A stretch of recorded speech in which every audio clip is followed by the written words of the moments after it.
Wondery Plus subscribers can listen to Crime and Sports early and ad-free right now. Join Wondery Plus in the Wondery app or on Apple Podcasts. Rakuten is the smartest way to save money when you shop because you earn cash back at over 3,500 stores. Fashion, beauty, electronics, home essentials, travel, dining, concert tickets, and more. Your favorite stores like Lowe's, Levi's, and Nike pay Rakuten to send them shoppers. And Rakuten then passes on a part of that payment to its members as cash back. You're already shopping at your favorite stores. Why not save while you're doing it? It's a no-brainer. Membership is free and easy to sign up. Get the Rakuten app now and join the 17 million members who are already saving. Cashback rates change daily. See Rakuten.com for details. That's Rakuten. Your cashback really adds up. Your weekly dose of romance and drama has arrived. Season 29 of The Bachelor is here, and Grant Ellis, certified hottie and former day trader, is trading his day job on Wall Street for a second chance at everlasting love. New episodes drop every Monday at 8/7 Central, bringing you fresh twists in Grant's journey to find his soulmate. This self-proclaimed mama's boy is all grown up and ready to invest his heart. Will his playful charm win over the house full of hopefuls, or will the competition prove too intense? From heartfelt moments to adrenaline-pumping dates, each week brings new surprises in the mansion. Will Grant find his perfect match or end up with a broken heart? Tune in every Monday at 8/7 Central on ABC and stream on Hulu for new episodes of The Bachelor.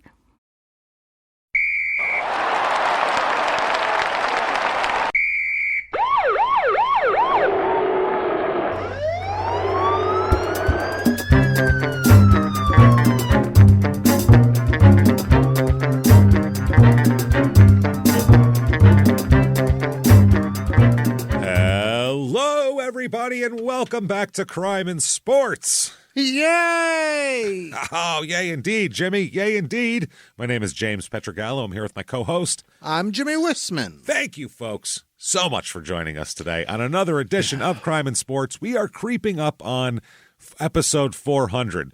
Right now, we believe this is episode 398 here. Fascinating thing. It's very weird, but all of the streaming services, Apple, Spotify, they all skip over one of them as a number, so it goes right from. So we're trying to figure out exactly what it is, but I think this is 398. I think. You ever met anybody that pays attention to their work less? No, a lot. It's just been cataloged wrong. Yeah. It's Apple and everybody else. Not even just no them. idea it's everybody. What they're doing to us. No, we have no idea. So we'll figure that out. But it might either next week or the week after will be episode 400. So we're very excited for that. We can't wait. Never thought we'd get 400 episodes out of this show. Yeah. And we're still going strong, so fun stuff. Before we get to the main craziness here today, which is fun, we have a 90s basketball player. Great. 90s NBA, always a good time. Love that. Always fun. Lots of weed smoking, lots of partying, lots of pop culture type shit, so that's fun. Yeah, lots of memories. Lots of memories for both of us, so we'll get into that. First of all, shutupandgivememurder.com is where you get everything, all your merchandise, tons of stuff is up there, everything from skateboards to shower curtains. It's all right there. And also you can get tickets for the live shows for Small Town Murder. Come to see those. And also tickets for the 420 virtual live show where it's just like a regular live show, except you're in your living room and I've collected wild, different weed smoking apparatus for Jimmie to partake in and be horrified by. And it's going to be so much fun. That's shutupandgivememurder.com. And if you want even more content, we have got it for you. Patreon is where you need to be. Patreon.com/crimeinsports is where you get all of the bonus material. Yes. Anybody $5 a month or above, you get it all the Crime and Sports, all the Small Town Murder bonus, everything. A couple hundred bonus back episodes to binge on. New ones every other week. This week, what we're going to do for Crime and Sports, I'm so excited to dip into this. We're going to go back to do a part 2 for in-ring boxer deaths. Oh, shit, there's more. There's so many more. We stopped in like 1980 or something. It's people just getting beaten to death in the ring left and right. So we'll talk all about that. It's a crazy subject. Then for Small Town Murder, we're going to talk about a very interesting thing, the Mel Lyman cult. It was a cult in the Northeast. They called him the East Coast Charles Manson. It was like a hippie weird thing, and there was like some actors that were doing it, that were involved with it. It was a pretty big movement, and then it morphed into something else really weird shit is going on there. Let's just say that. We'll talk all about that. That's patreon.com/crimeinsports. And you get a shout out at the end of the show. Jimmie, we'll fuck your name up pretty good. So you can be ready for that for sure. That said, let's do this. Let's get into it this week with our friend here, Clifford Ralph Robinson. Oh, Cliffy. Uncle Cliffy. Oh, or shit. Known both as Uncle Cliffy and Uncle Spliffy. And that's I like Uncle Spliffy. Uncle Spliffy. And Cliff Robinson is, I'm going to say it right out.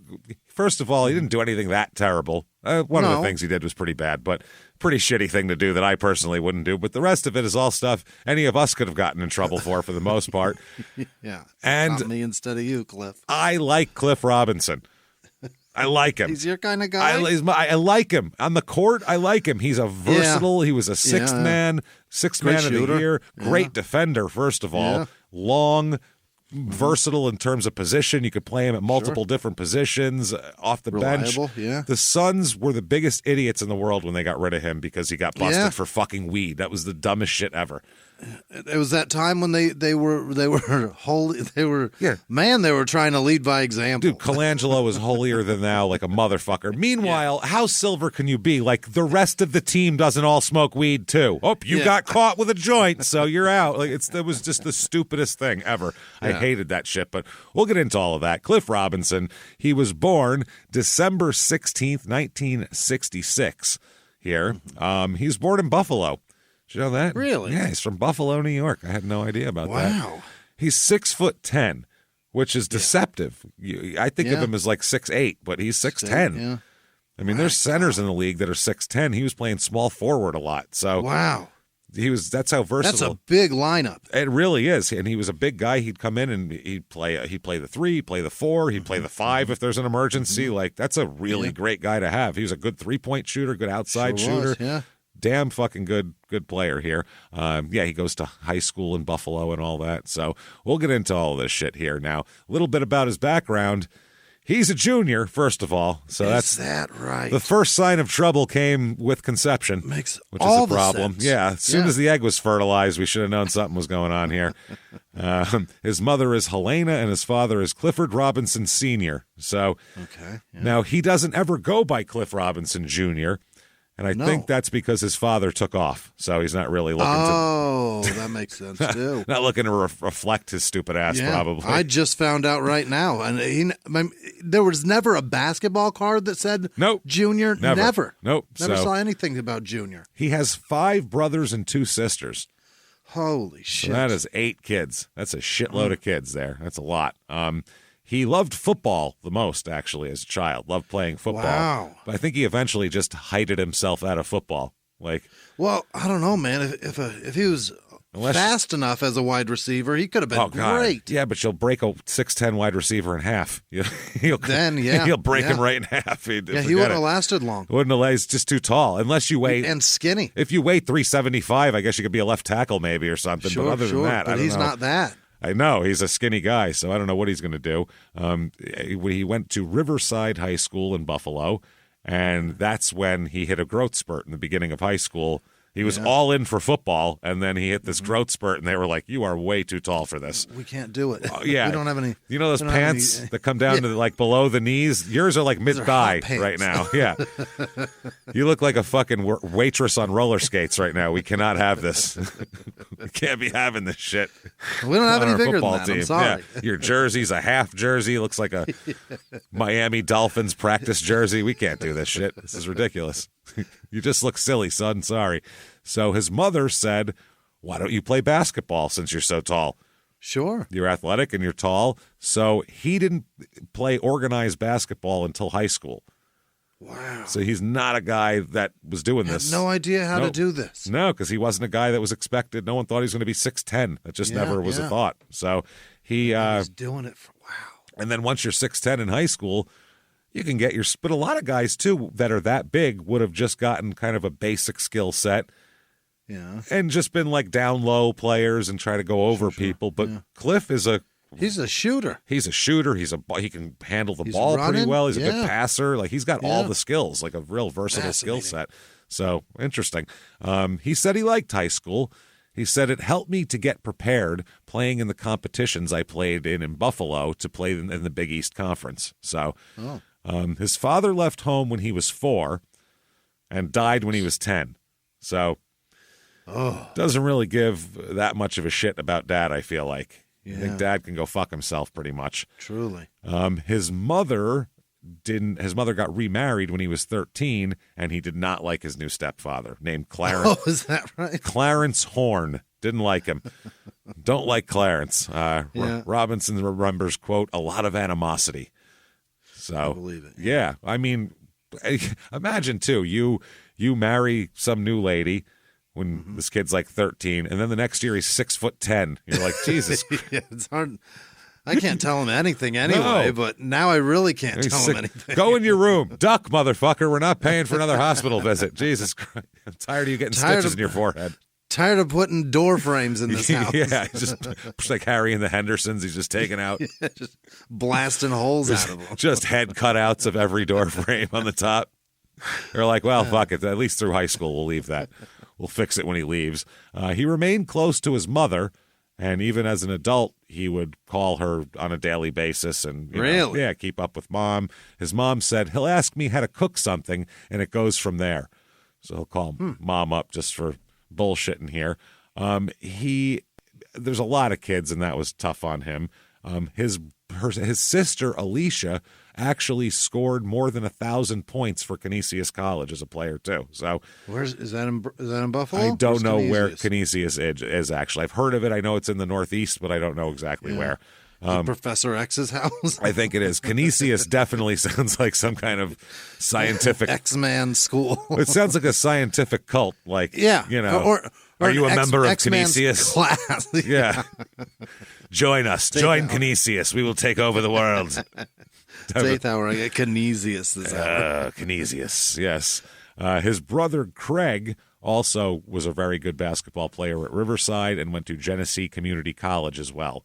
So, I guess his family, his brothers and sisters and mother were all very close. It'll make you that way. Yeah, well, I mean, if Dad's not around, they're either going to suck together or they're going to blow apart, one of the two. Sure, and they bound themselves together. A Buffalo person, a guy named Rob Lanier who played with him, said personally, a Buffalo person, someone from Buffalo, said personally, I always admired the closeness of their family. They always seemed to be connected to one another. Did that. Yeah. He said that he did everything. He was tough and competitive and had that combination of skill that wasn't necessarily embraced, but he was undeniably talented. The things they would criticize a big man for in the NBA is what made him special, his skill. In the 80s, they did not want big men to shoot three-pointers or dribble the ball. Yeah. Basically, they say, unless the play calls for you to be at the top of the key to draw out the center, you stay the fuck by that paint and wait for the ball and shut the fuck up. How's about this? Get the rebound and then give it to a guy smaller than you in the same shirt. Out there. Or dunk it. Yeah. One of the two. Right. Lay up. Or put it back in there. There's coaches I've heard, I remember like in the ABA reading about that, where their center, they told them, if you shoot from beyond the foul line, I'm going to hit you. Like I'm physically going to beat the shit out of you. Stop doing that. Yeah. Whereas Cliff he's a modern day. Cliff would have been amazing today. He thrived in this game. Forget guys like him, like Larry Bird, guys like that. These 6'9", 6'10" guys that weren't necessarily the most athletic guys in the world, but are good shooters, good pass. They thrive now because you're not allowed to play defense on them. They would kill you now. I mean, fuck, they'd crush you. So he's definitely before his time. Another guy who coached him at Riverside, another Buffalo person, said he loved Cliff like a son. He said Cliff was 5'11" as a high school freshman. Wow. 5'11". What is that, 14 years old? Yeah, he's only 14. He grows a foot in high school. Yeah. That's insane. When he was a sophomore, he only averaged 3 points a game. Really? That's it, 3 points a game. Yep. Probably not used to his body, though, right? No, he just sprouted up. Trust me, as somebody who went from 5'8" to 6'3" in the summer, it takes you a minute to get back to, what's going on here? Bearings about you. How'd my legs and arms get this long? What happened? It's fucking weird. His coach said by April of his sophomore year, he was 6'4". And, he said that somebody said, quote, "We were having breakfast once, and one of his teammates said, 'Hey, Clifford, you grow on the weekends.'" He said it seemed like he went home Friday. In April, he was 6'4". Was he like, does he got a notch on his I was just going to say, room? He's got a closet with a door frame where he marks in pencil all the heights of his players throughout the months and years. And then Cliffy's got the little biggest Cliffy. notches. Let's see, little Cliffy grew a lot from April to fucking silly. April, he was this. How the fuck do you remember that? My grandkids are on the other side of the frame. It's very nice. So, they said he'd leave Friday and come back taller on Monday. When he was a sophomore at the sectionals, he had a 20-point game, and that was like his biggest game ever. And but as a junior, he averages 24 points a game. Averages. And he was a first-team All-Western New York selection as a senior. Mm-hmm. So, his coach said some told me the other day that Clifford wasn't recruited much. He said he really was recruited a lot. By the time he was playing those AAU games, he was 6'6" and then 6'8" and getting to be quite a prospect. Sure. Every time he grew, the interest would exponentially grow. They'd be like, "Holy shit, this kid's still growing." New attention. He could be 7'9" when he's done. We have no idea. That's how scouts are. They see potential. This kid just keeps going. Yeah, coaches and scouts see potential, and if they see someone still growing, like, he could never stop growing. We don't know. They're like stock market investors that are gone off the deep end. It's just going to go up and up and up forever. He may not score. He may sit on the bench, but we'll sell tickets to see it. Yeah. He might grow between the third and fourth quarter. It could happen. College coaches are basically like crypto people. They're just very optimistic. They have no reason to be, but they are. That's how they are. Their fingers are always crossed. Always. Howie Dickinman, or Dickinman. Oh. Howie Dickinman. What a bad name. Dickinman is his name. Dickinman. That is terrible. How he's got his dick in a man is what all of his friends say constantly. Even now, as an adult, works at a college. Absolutely. They're still like, I'm not hey, going to stop. Hey, Howie's got his dick in a man. Come here for a minute. Yeah. I'm 43. If I knew him, I'd call him the same thing. That's all I would call him. This is a guy who was an assistant coach at Canisius College. So we're back to fucking Canisius again. He said people said he saw the promise in Cliffy before other people did. So they said that this guy then moved to coaching the UConn, the Huskies there. Yeah. And so he put it in people's heads that look at this Cliff Robinson guy. Mm-hmm. You should look at him. And so they do, and they recruit him to come to UConn. Oh, is that where he went? That's where he went to high school or college, UConn. Wow. So there was a little incident here while he's a teenager. And this fucked it all up. Right before he goes to the University of Connecticut, he almost doesn't get to go to college over this.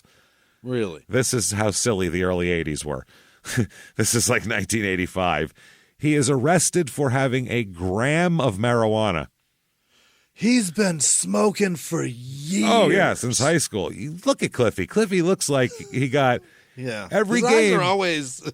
He's like Sam Perkins was the same way. Like every game, I don't know how they keep the same level of stone the entire game, but fuck, do they pull it off perfectly? They just look like just where I want to be right now. Always squinty. Smoked about half a joint, got right where I wanted to be, and put it out. And woo, chill. That fucking hoop looks big right now. It just looks big, baby. He got arrested for a gram of weed, which is like a joint. That's a pre-roll. That's ridiculously a small amount of weed. That's nothing. I mean, that's nothing. And he is charged and convicted of this crime, of this horrible crime against humanity, of having a joint's worth of weed as a fucking 18-year-old kid. What was his penalty as an 18-year-old kid? Because that's an adult, James. I'm sure it was a fine or whatever it was. Did they teach him a lesson? He never wanted to smoke weed again after that. It worked, boy. Yeah. Tough on drugs there. So he ends up still going to the University of Connecticut, but it was precarious for a minute whether they were going to actually let him come or not, because now he's a disgrace. But they said, we can fix him. We can fix him. What year was this, though? 1985. Yeah. Yeah, this was the height of the war on drugs, and Just Say No had just started and all that bullshit. So this is a big deal. Zero tolerance for a gram of marijuana for a high school basketball. Who gives a shit? So stupid. So he goes to UConn 85-86. They're 12-16, so not exactly a national powerhouse.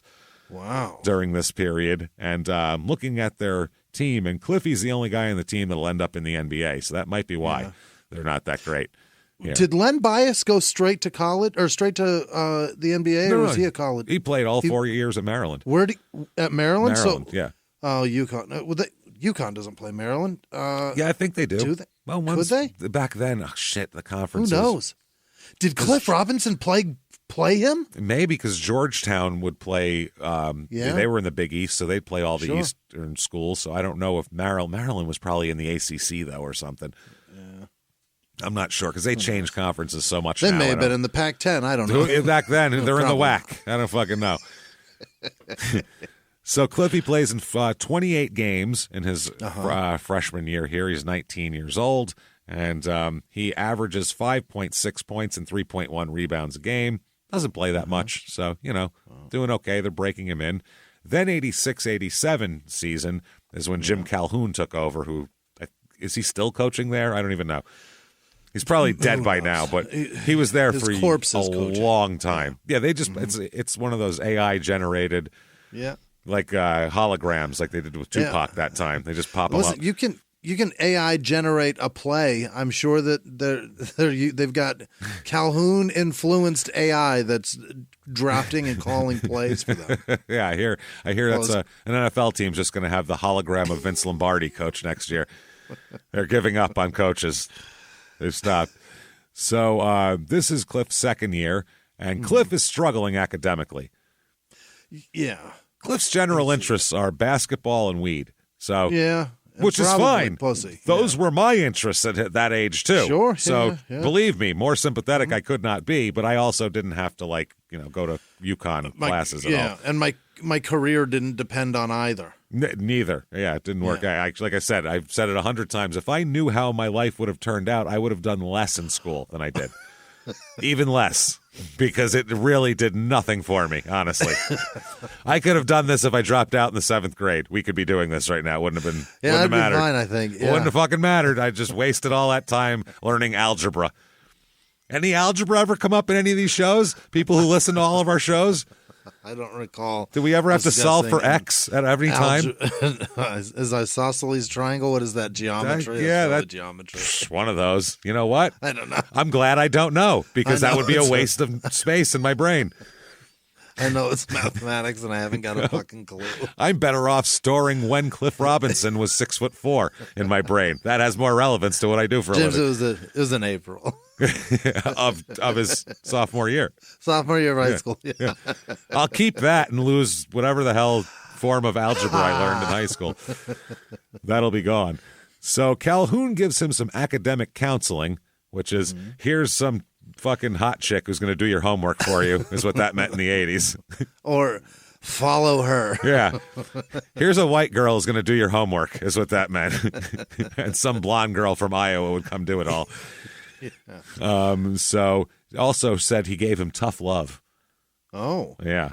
So UConn was the worst team in the Big East when Calhoun took over. 12-16 is terrible, but through him, they became a good team. What they are. They won the NIT tournament in 88, we'll talk about there. And Cliff was the first great player that Jim Calhoun ever had there. Okay. And Calhoun always credits Cliff Robinson with putting the program on the map and helping him pave the way. People were still wondering about Cliff's. First of all, his skills were weird. He's a big man that doesn't do big man things. He doesn't go inside and, fucking dominate physically and shit like that. And his temperament. He was seen as very chill. Yeah. But he was seen as sullen and given to fits of anger as well. Oh, really? Yeah. Well, it's because you're killing my buzz. Yeah. Quit killing my buzz. I got arrested for a gram of weed. I'm pissed off. I'm high and you're just talking. I hate you. But that's his high school coach said, though, that's how he always was. Yeah. That's just Cliffy. Well, Yeah, well, Weed the kid's before always weed, high, after man. weed. Leave him alone. Yeah, I even as a freshman, even before weed, before he was even tall. He was when he was sober and tall. He was sober and short. I'm saying he was emotional. This Russell guy, one of his high school coaches, said he was always real emotional. Those emotional people, it sometimes works for them and sometimes works against them. But with Clifford, there was a great sense of passion in playing hard and being committed and dedicated to a goal. You can turn all that into a positive. He was always a good kid, but a little emotional and sometimes misunderstood when he was young. He's a kid. You just described a teenage boy. Misunderstood, yeah. Sometimes he wants gets pissy. to smoke weed and you won't let him. Yeah. Sometimes he gets pissy. Sometimes he gets extra mad for no reason. Yeah. And he wants to smoke weed and fuck girls and not do schoolwork and play basketball. Yes, you just described every 18-year-old kid I hung out with when I was 18. Yeah. He wants to do a lot of things that the adults don't want him to do, and he doesn't want to talk to them about it. Not at all, no. And even his skill set is like, I'm going to do my own thing. This is my skill set I'm working on here. So it's so interesting. Yeah, big time here. 1986-87, the first year Calhoun is there, they go 9-19. Jesus Christ. So goddamn terrible. Let's see. They have Tate George. Do you remember him? Really? Tate George is also. Nets. He's a freshman on that team. So that's the only other NBA player. So they recruited at least somebody who's a future NBA player. Shooting guard, I think. He was a shooting guard. Yes, a guard. Yeah. Tate George. 86-87, he played in 16 games. Did Cliffy? So way less games actually. Averaged 18.1 points a game, though. Jesus. So definitely stepped it up a lot because he averages 35 minutes a game now, which is basically the whole game in college. Yeah, you're going to pour points on when you're playing the whole fucking thing. Absolutely. 7.4 rebounds, too. So Jesus. Yeah. Turned into a solid player and 2 assists. 87 and 88, that's when they go 20-14 that year. So not too shabby at all. They do very well. November 88, they won the NIT tournament, which if you don't know what that is, there's the NCAA tournament where they hand out brackets at your office, and you fill them in, and some chick who never watched basketball wins every year. Yeah. You know that one? The Hoyas because her boyfriend had one? Yeah. You know that one? She was picking which animal she thought was tougher than the other one. Well, I think a husky would eat a cardinal, so I'm going to go ahead and pick them over that.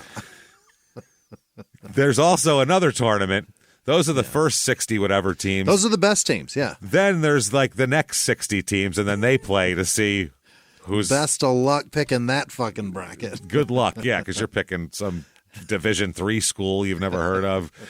But the Huskies win that in 1988, and really? Cliff was named to the all-tournament team that year. Hell yeah. So that got him some attention. 88-89, they're 18-13. The Huskies are here. Cliffy plays in 31 games, averages 20 points a game, 7.4 rebounds. Good God. And even 20. So he's doing well now. He's, got some attention. But NBA scouts don't really know what he is.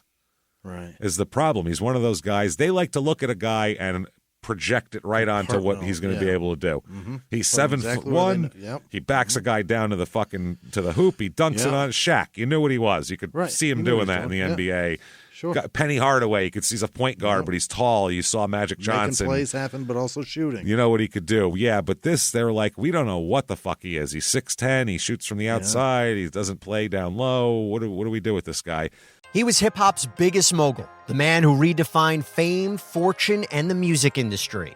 The first male rapper to be honored on the Hollywood Walk of Fame, Sean Diddy Combs. Diddy built an empire and lived a life most people only dream about. Everybody know ain't no party like a Diddy party, so. Yeah, that's what's up. But just as quickly as his empire rose, it came crashing down. Today I'm announcing the unsealing of a 3-count indictment, charging Sean Combs with racketeering conspiracy, sex trafficking, interstate transportation for prostitution. I was up. I hit rock bottom, but I made no excuses. I'm disgusted. I'm so sorry. Until you're wearing an orange jumpsuit, it's not real. Now it's real.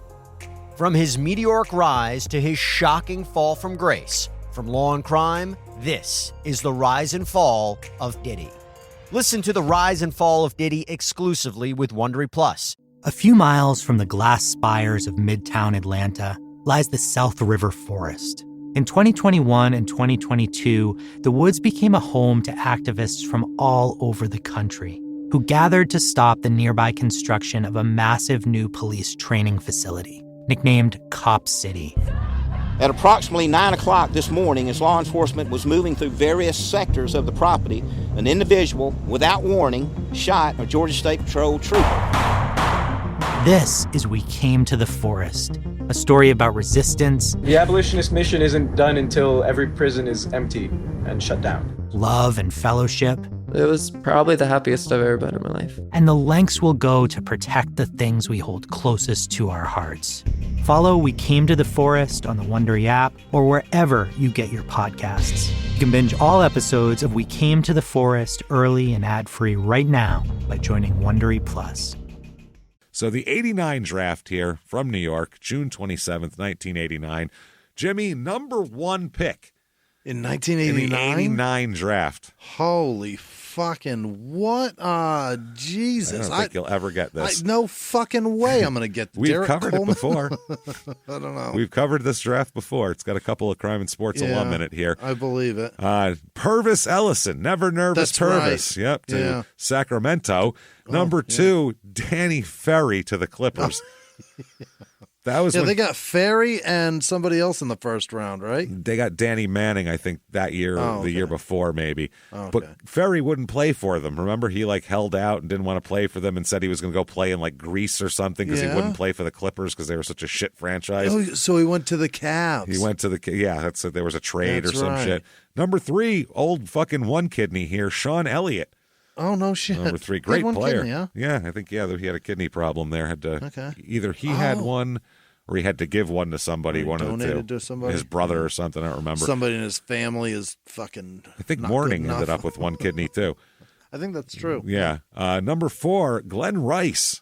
These are all players. Yeah. These are all second tier players from the 90s. Yeah. Is what these are. A bunch of sixth men or guys that come in late off the bench. Bunch of 2-time All-Stars is what they are. Yeah. The guys that just twice in their career hit the All-Star. Number 5, J.R. Reed, another guy that falls right into that category by Charlotte. Number 6, Stacey King with the Bulls there. Oof, George McLeod, number 7. There's another. He was a good player, George McLeod. Yeah. Remember when he played for the Suns? He was a real nice. And for the Nuggets, too. And the Nuggets. He was a real nice player. I really liked him. Then we get into some guys, Randy White and Tom Hammonds, Pooh Richardson, old Nick Anderson with Orlando. That was Orlando's. I believe that was their inaugural draft there. Yeah. They picked Scott. They picked, Nick Anderson, and they got Dennis Scott Skiles. Mookie Blaylock, number 12. We've talked about him. Okay. Tim Hardaway to Golden State at 14. Absolutely. Wow, they got him. They drafted him. They drafted him. Dana Barros to Seattle. Yeah. 2 picks in a row. Seattle got Dana Barros and Sean Kemp. Not bad. Not too shabby. B.J. Armstrong, Blue Edwards. If you Vlade Divac, number 26. So this is like a whole 90s array of basketball cards. Yeah, this is your tops and upper deck. This is our whole youth laid out in front of us right here. This is so fucking funny. Kenny Battle, number 27. Sixers? Kenny Battle went to Detroit originally. Okay. Then Sherman Douglas, 28. Jesus, in round 2. Miami originally. He played for the Celtics, though, for a long time. I think he was number 20 or something, if I was Jersey. Yeah, I think that's right. I think that makes sense here. Then we get into guys you've never heard of. Dyron Nix. Nope. Frank Cornett. Yikes. Jeff Martin. He actually played a lot of games. Actually, not that many. Never mind. Only played 2 years. Stanley Brundy, Jay Edwards, Gary Leonard, Pat Durham, and then finally at number 36 overall in the second round, Portland chooses Cliff Robinson. Those people were drafted above him. They said, we'll take Stanley Brundy from DePaul first, who played in 16 games in the NBA and averaged 2.3 points a game.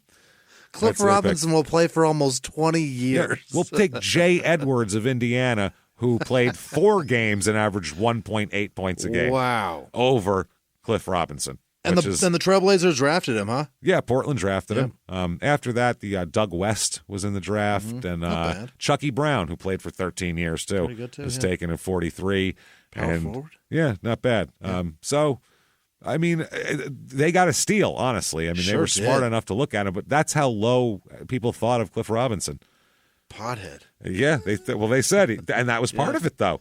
Really? Yeah, they were like, his temperament's weird, his game's weird, he smokes weed, he's just a weird guy. We don't want that guy. He's weird. Huh. Just a weird guy. He doesn't. Well, Portland's a great place for that. It's perfect. And the people of Portland don't give a shit if you smoke weed. That's all. No, Just that's don't. a very weird place. Just don't construct a giant shanty town under the overpass there. That's what we. That's all they ask of you in Portland. Other than that, you can pretty much do what you want there. They're pretty loosey Even if you goosey. do it, we won't throw you out, but we'll certainly frowned upon. judge you when we drive by. It's frowned upon. Yeah. So that Russell guy from high school, his coach said he thought he was going in the first round, which based on the other guys that went, yeah, I mean, he should. That's what I mean. Anthony Cook, who the fucking Suns picked that year, Cliff Robinson would have been a better pick. Anthony Cook played in 116 games over 4 years and averaged 3.6 points a game or something. I don't even know who the fuck that is. Because he was a garbage player. That's why. Yeah. He was gone by 92. My God. Not too great. Russell said, quote, he told me he didn't have to wear have a tie to wear with his suit for the draft. He said he spent foolish money for a tie in the big city and didn't get picked. He threw his suit coat and tie in the trunk of his car. Wow. He went to the draft and got a suit and spent all his money, and then nobody picked him. That's fucking sad. So they took him in the second round, and they don't show that, huh? No, nobody cares about the second round. Jesus Christ. So Calhoun, his college coach, said that after the draft, Robinson told Calhoun 30 teams made a mistake, and I'm going to show them. Attaboy. They fucked up on me, boy, Yeah. which is interesting, but there's only, I believe, 28 teams at the time. So that might be. Listen, he has been smoking weed for a long time. Smoking weed for a while. Well, I guess no, because Miami and Orlando came in that year. So were they? Oh, so there was 30 then? I think that was 29 and 30. So maybe he's right. So there's 30 teams, but the first the team one took a flyer on you, man. But they blew it because they didn't pick me in the first They round. didn't pick him in the first round where he would have got a guaranteed contract. I think Okay. too was the problem. You don't get a guaranteed contract unless you're picked in the first round. And I'm looking. There's only 27 picks in a round here. So I don't know. Wouldn't there be the same amount of picks as there are teams? Unless they trade their pick away, but that team should be picking. Well, then there's still a pick in the first round. It's just not theirs anymore. The pick doesn't that's go what I mean. away. Just the other pick team gets it. gets picked. I don't Yeah. I don't know, man. I'm very confused. But All if right, there should be moving on. an even number of teams. There shouldn't be an odd number. No. You would think that too. You keep it even just to keep the conferences East and even. West, yeah. I don't know. So 89-90, he goes to Portland. Portland's a good team, actually, back then. They were really good. Yeah. Remember Blazers Bulls, the video game and shit? Yeah, They went to the those finals. Drexler and Porter were already there. Yep, They were a very good team. They Oh weren't man, bad. they had all kinds of people. Yeah, we're going to talk about them. Okay, all right. I'm just going to try to remember. I can tell you them if you want, Yeah. or you can just remember them and I'll tell you if you're right. we could play a fucking game here. I don't care. It's our show. Fuck do we care? There's a big black guy that had like a really gross name. I forget his name. Yeah, big black guy with a gross name. That's a good one. They had that other big black guy. Remember him? Yeah. Big black guy. They had him. Really good. Remember that white guy they had? They used to shoot from the outside? Detlef Schrempf? No. Whatever white guy they had. Yeah. That's what he did. That's what I mean. There's a big black guy who Chris got Mullin rebounds. played there? Little white guy who just shot threes and didn't do much Yeah. else. Remember those guys? That's what every team was. Every team. That's how they were constructed. They finished 59-23 this year, which is that's pretty good. Nearly a 60-win season. That is really good. Good for second in the Pacific Division. And this team consists of Clyde Drexler, Kevin Duckworth. That's the name. That's the guy. What a gross name. Yeah, Duckworth. Jerome Kersey. That's right. Jerome Very Kersey good was player. there. Drazen Petrovic on this team. There he is. Fuck Holy yeah. shit. Dude, Terry Porter on this team. He was a good player. Terry Porter, Great player. very underrated player. And Buck Williams also on this team, power forward. Okay, So yeah. there's a lot of guys you've heard of on that team. That's a hell of a team. Yeah. During Second. Who the fuck was better than them? I believe, was it the Golden Lakers that State? year? Oh, it had to be. Yeah. I it was believe the it was You're the right. Lakers You're that right. year, if I'm not Yeah. mistaken. Could be completely fucking wrong, though. You're 100% right. There's no way you're wrong. So that year, he plays in 82 games, so every game they play. Every single game. Starts 0. He's not a starter. Sixth man. And that's a lot. Man, yeah. Through a lot of Cliff's career, it's not that he's not good enough to start. He's just the perfect sixth man. So he kind of gets fucked in that. He's like in wrestling when a guy is a really good worker.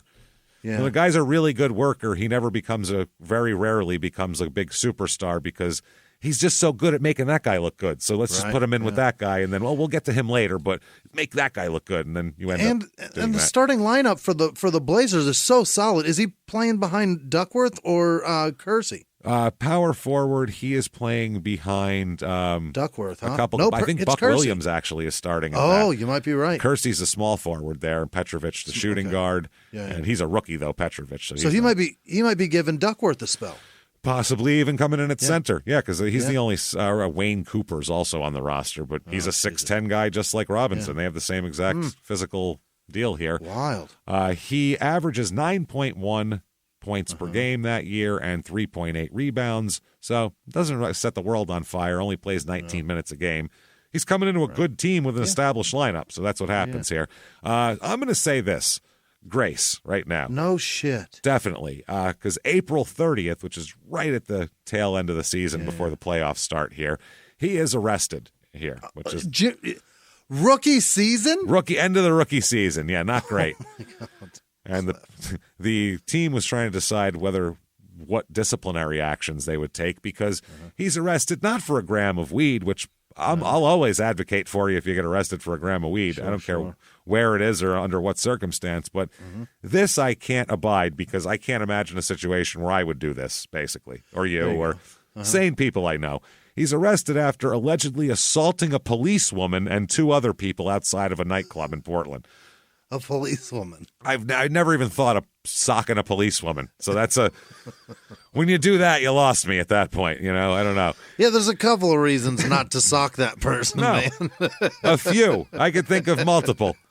This is 2 right out of the gate. It's 3:30 a.m. All right, there's a 4th. outside of Goldie's Restaurant and Lounge in Northwest Portland. So what do we You're always say? in the wrong, You're man. always. Even the cop's in the wrong, and she's at work. If you're out at 3:30 a.m., she should have been in bed. Anything that happens, you're wrong. Or in your house. I'm awake, but I'm in my house. I'm not out wandering around fucking looking to cause trouble. Everybody go in. Everybody home at 3:30 in the morning. At minimum, no shoes on. No chilling. Fucking chilling. Keys to the car put well up in a cabinet or something. Yeah, not they're even hanging thinking about somewhere. it. Hanging on a hook. So when police arrived, they found, this is a fun thing to pull up to, 20 to 30 people in a giant fucking Heathcliff brawl Melee. outside of the God. establishment. So there's just arms flying, people fighting. It's Why are you here, Cliff? fucking insane. So the police officer, Elaine Sloan, she was 42 years old. He punched a 42-year-old woman. She's old enough to be his mom. She's only got a few more years before she retires, Cliff. Dude. She's doing the bullshit security thing. She's 20 years older than you. That could be your mom. Yeah. And you were like, fuck you, bitch. Pow. She's old enough to be your mom, man. Cliffy Cliffs. Jesus. Did someone not give Cliffy his weed that night? Maybe he just smoked it all. The city of Portland should have said, listen, we got to keep Cliffy stoned. When he's stoned, he's fine. He's really a happy guy. We can't let him be crazy. He's off the weed. He's punching female cops, you guys. Can't have that. And he's home at midnight. So Sloan stated in her police report that she was trying to break up a fight when she was knocked to the ground by a violent blow to the side of the head. She got sucker punched. She got fucking popped here, yeah. Her report said she received abrasions and had ringing in her ears. Yeah, because she got punched by a 6'10" man. That's fucking huge. He boxed her ears, for Christ's sake. Yeah. She suffered also a bruised kneecap that made it hard for her to walk. And she had to stay home from work for a little while, a few days, nothing big. She didn't know who hit her. She just said she got sucker punched, fell down. Yeah. Everything kind of went ringy at that point. But the manager of the nightclub, Gerald Marshall, said he was right there watching the whole thing, and he saw Cliff Robinson punch her in the side of the head. Wow. And Robinson was taken into custody because of that. And he didn't know, right? He just saw somebody grabbing his friend, right? I don't. How do you not know? First of all, you punched a chick, so yeah, that's the first problem. I've been in a brawl, and I've never she been went like down I'm real fast, didn't she, Cliff? Where's that blonde broad? I'm going to punch her right in the head. Never thought of that. And second of all, outside of a nightclub, I assume a uniformed police officer is dressed very differently than anybody else. And the jingling and jangling of her gun belt with her handcuffs and such probably would give you just a hint that this is a police officer. Yeah, the weird Hair short sleeve down her arm. Yeah. You know what I mean? That's enough. That'll do it. He probably... The patch on the sleeve. Yeah, that'll do it. She went down reassembling her bun. That's a problem. But, I mean, as fast as she went down, he should have known right then, I think that was a chick. Yeah, you should have been grabbing to help her up before she hit the ground. Sorry about that. Oh, no. So fucking unreal. So after his arrest, two nightclub patrons told police they also had been punched in the face by Cliff. So Cliff was just going around dominating this fight. Dominating this club. And the fun part about this is everybody knows it's him because he's a foot fucking taller than everybody else. So they just see his head going from spot to spot punching people. It's obvious. Just raining them down. Yeah. If someone looked over the whole scene, they'd go, I don't know what happened, but I know that really tall guy was punching the shit out of people. Because that's the only person you saw. They're so tall. That guy got a bunch of licks. I saw every one of those. You'd see nobody else's punches, wouldn't you? That's fucking insane. Did you notice how he's not bleeding? Also, he's not bleeding, and he's in a fighting stance. Yeah, he's been blasting people.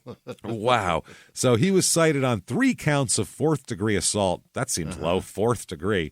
That He's seems a woman. Yeah, it seems like you made a paper airplane and threw it at them. That's 4th-degree assault. Hit somebody in the ear. Yeah.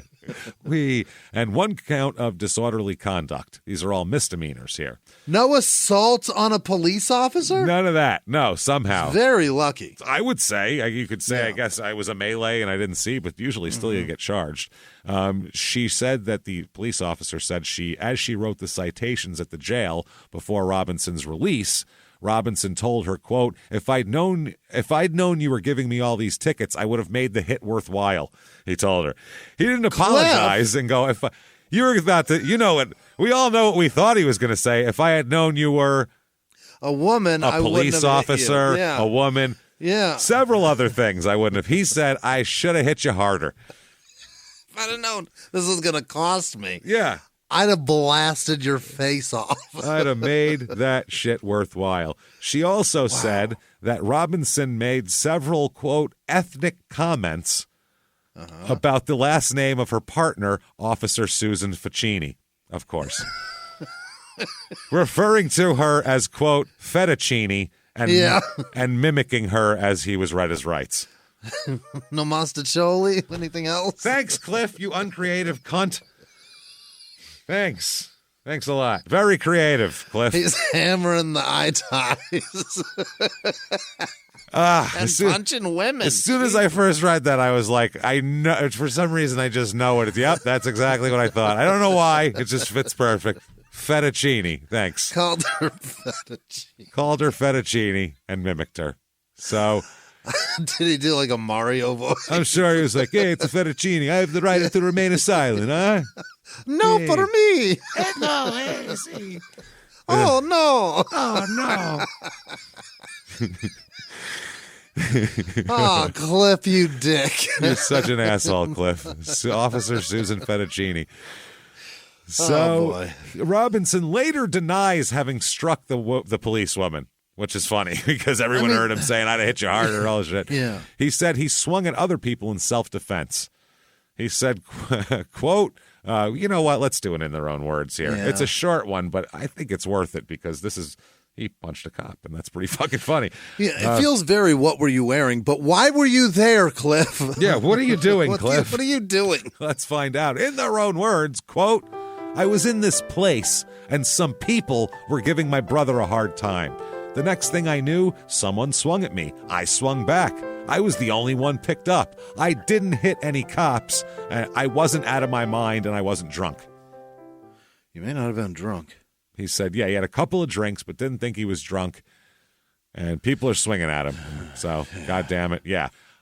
So the Blazers said in a statement that they will reserve any comment on the alleged incident involving Cliff Robinson until he's had his day in court. In other words, fuck it. We're cool with it as long as he doesn't get in. As long as this goes away in the papers and nobody stops buying tickets, we're fine with it. Hair, silver, fucking ready to go. Holy shit. They said, following the disposition of this matter, the Trailblazers will take appropriate disciplinary action if it is called for at that time. So, they said they didn't indicate that alcohol was a contributing factor in this incident. He wasn't wildly drunk or anything like that. So they were like, that's okay. He was released on his own recognizance and joined the team for its trip to Dallas, where they were playing the Mavericks in the best-of-5 Western Conference playoff series. Oh, my God. He's going to the playoffs after punching a cop. That's fucking insane. So 6 hours before the incident, he had scored 5 points in their win over the Mavs. That's how he celebrates shit. Yeah. So that season, the Blazers beat the Mavericks. They sweep them in the first round. Yeah. This is when the Mavs still sucked back then. Yeah.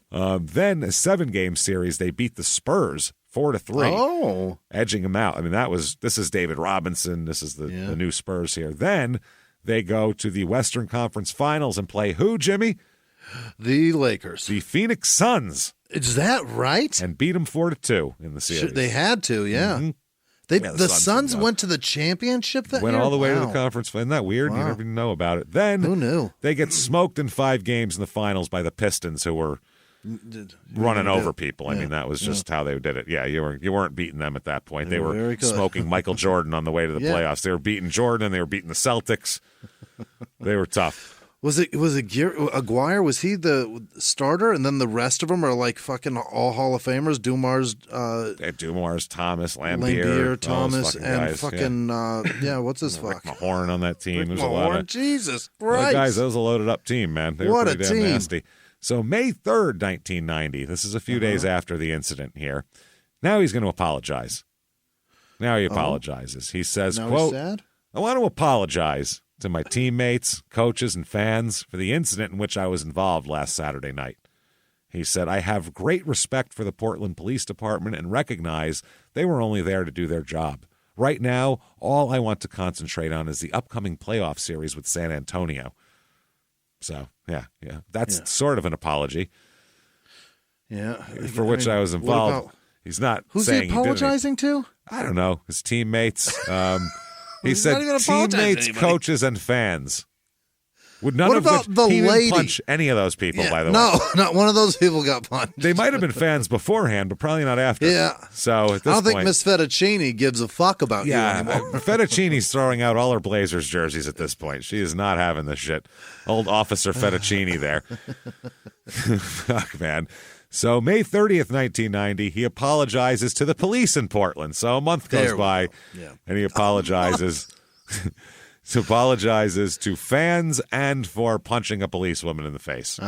He pleads guilty to 1 degree of 4th-degree assault, which is a misdemeanor, and they drop the disorderly conduct charge against him, and they sentence him to, you, sir, may fuck off, 1 year's probation and a $250 fine. And he has to perform 50 hours of community service and undergo counseling for anger management. James, go punch a female I was cop just going to see if you get that. From behind in the side of the head. Don't let her see it coming. Not even head up, like, put your dukes up, bitch. We're going at it. I will kick you right in the pussy. Just Don't fucking fuck with me. Run up and sneak her. Don't even let her know it's coming. That is awesome. Wow. Probation. Wow. Years probation. Go play basketball with some kids. Holy shit.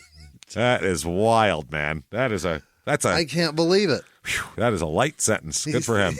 He Holy snuck shit. a female cop. And that was punching other people. He just said, fuck it. I don't give a fuck. I'm in this brawl. I'm hitting people. Holy. Wow. So June 7th, 1990, we hear from his family a little bit here. And this is an article from the Buffalo News. So they're very proud of him, local boy. Yeah. It says, Blazer Mania hits Swish Family Robinson. Swish Family Robinson. like Swiss Family, but with a basketball. Yeah. Oof. Blazer Mania is the current fad throughout Oregon, but it's just as hot in one home in Buffalo. Forget Clyde Drexler, Jerome Kersey, or Terry Porter. On Chelsea Place, the #1 Portland Trailblazer is Cliff Robinson.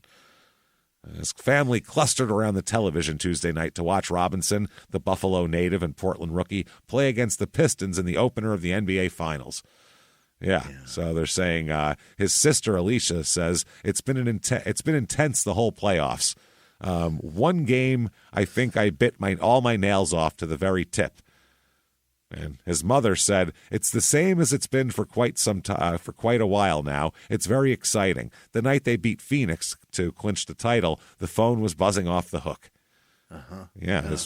And a cop's ears are still ringing. Hers ringing off the hook, too. Jesus Christ. He has a 7-year-old brother at this point, by the way. Really? That's how long of a stretch there is here.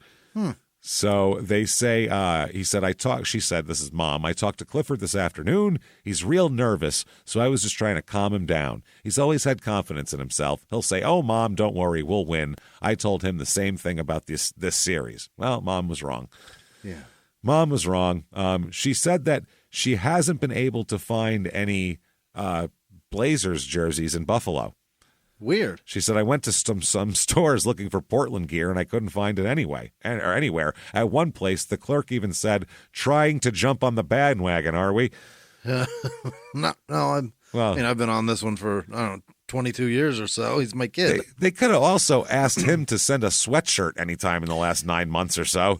Yeah, there's a team shop. What the fuck, Cliffy, Cliff? you send some T-shirts for your brothers and sisters? Sure, he gets them for free. What are we talking about here? Oh, man. She said, I really wanted him to play in a closer place so we could shoot over and see him. We've gone to Cleveland and Philadelphia, but it's too long of a flight to Portland. Fuck him. Yeah. He's out there. We're tired of this shit. They said, this is his sister, Alicia, Clifford's tough times in college are paying off now. I read a quote from Coach Jim Calhoun where he said Clifford had helped set the table and now they were eating a great meal. He felt like he had a part in that team. He said, and she said, it's been amazing this run in Portland here. You ask him if he's excited, and he just says, yeah. He's trying to take it in stride. He's real low-key about it. Here, there's a lot of jumping, screaming, yelling, and high-fiving.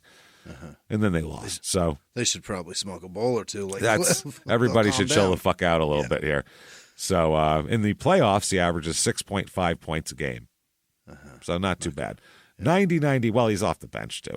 90-91, 63-19, the Blazers are. Jesus Christ. Smoking hot. Fucking this year, they beat Seattle in the first round. It goes all 5.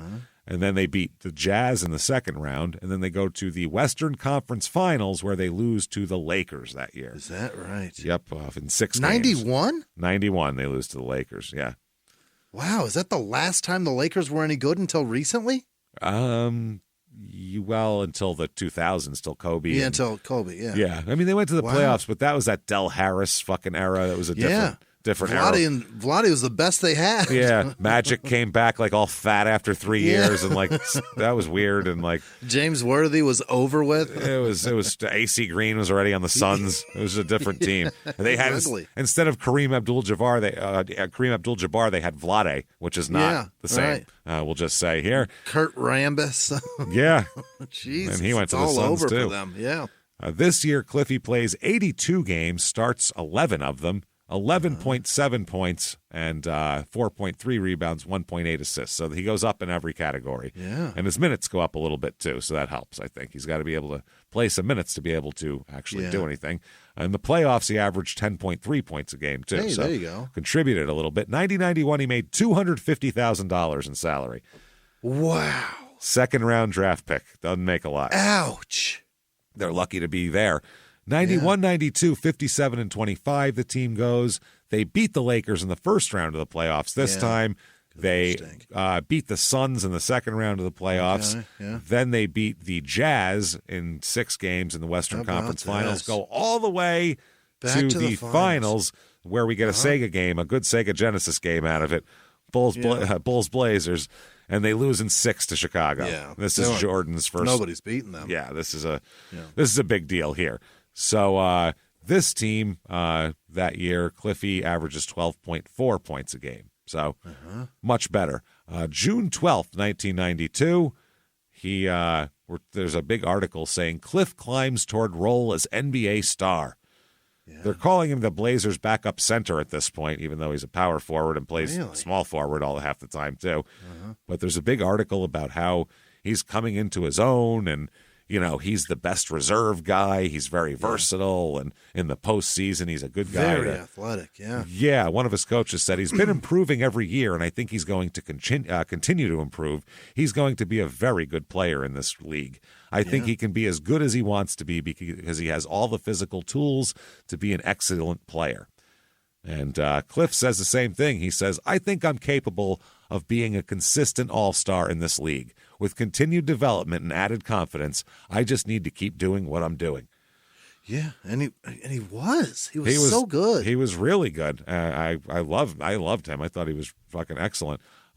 So they said, quote, I just think that the people here in Portland have had the opportunity to see Cliff Robinson, to meet Cliff Robinson, and to get to know him. A lot of other teams didn't give me a chance to do that. They felt I was an attitude problem. He's referring to himself in the third person. That's a quote from him. It's weird now. Yeah. He said Cliff Robinson twice in 2 sentences. Cliff, what the fuck are you doing? They felt that I was an attitude problem and that I didn't know where I got and I don't know where I got that rap from, but I'm happy where I am right now. I knew what kind of person I was, and I am secure with who I am now. I know that I don't have a bad attitude. Okay. I would say so. Interesting here. There's another article about him dancing from here. He says, they said, you won't see the Uncle Cliffy until we win the championship. In the 1980s, a rosé swept the country. Hey, Mike, I really like this White Zinfandel. Well, good. Now put it down. I'm going to try another one. White Zin became America's top-selling wine. But most don't know that this sweet drink has a sour history.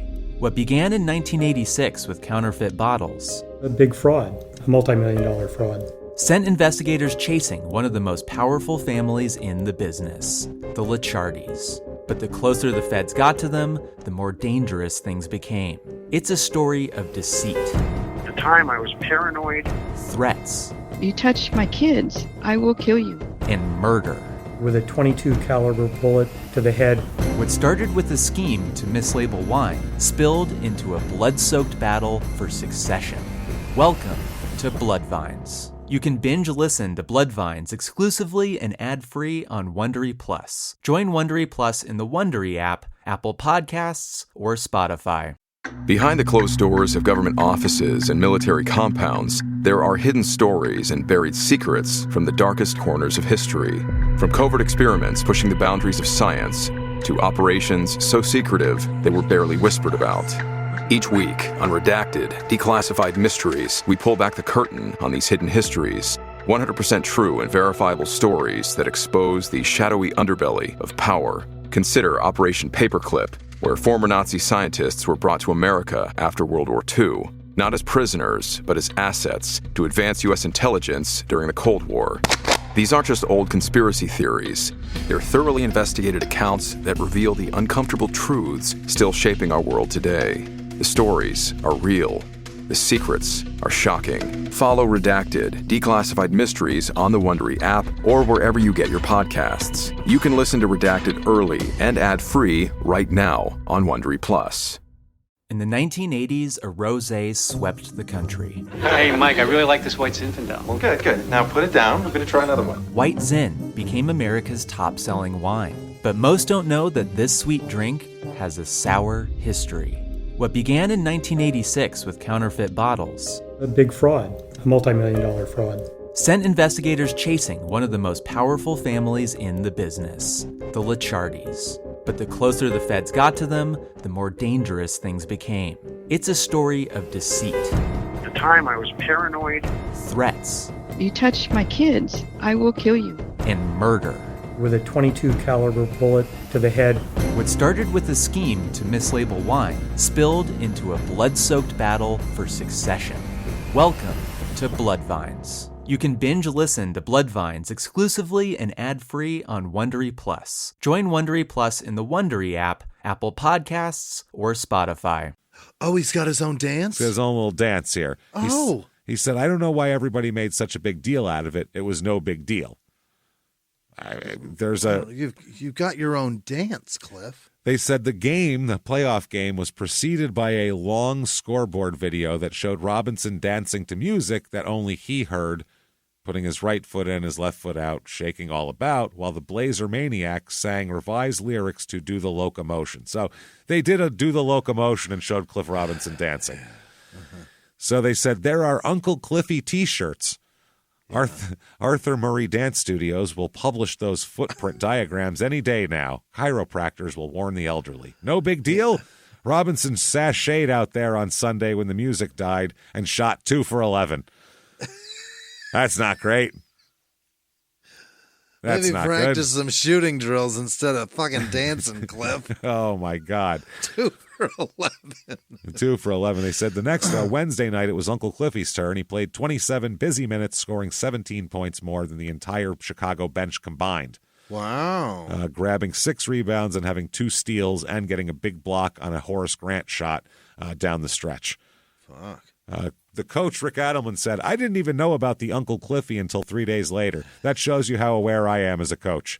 Yeah, that's not sure good. is. No. I don't think that's very good. Don't say that, Rick. You're going to get fired. That is fucking weird. Carlissimo's coming for your job next week. Yeah, no shit, man. So they said he was playing very good defense, and that was a big deal. Robinson, who wears a headband varying the color with his mood. I always wondered why. Yeah. Because he wore different color headbands. I always wondered how he'd he wear picked. a red one, a black one, or a white one. Or a white one, yeah. Yep.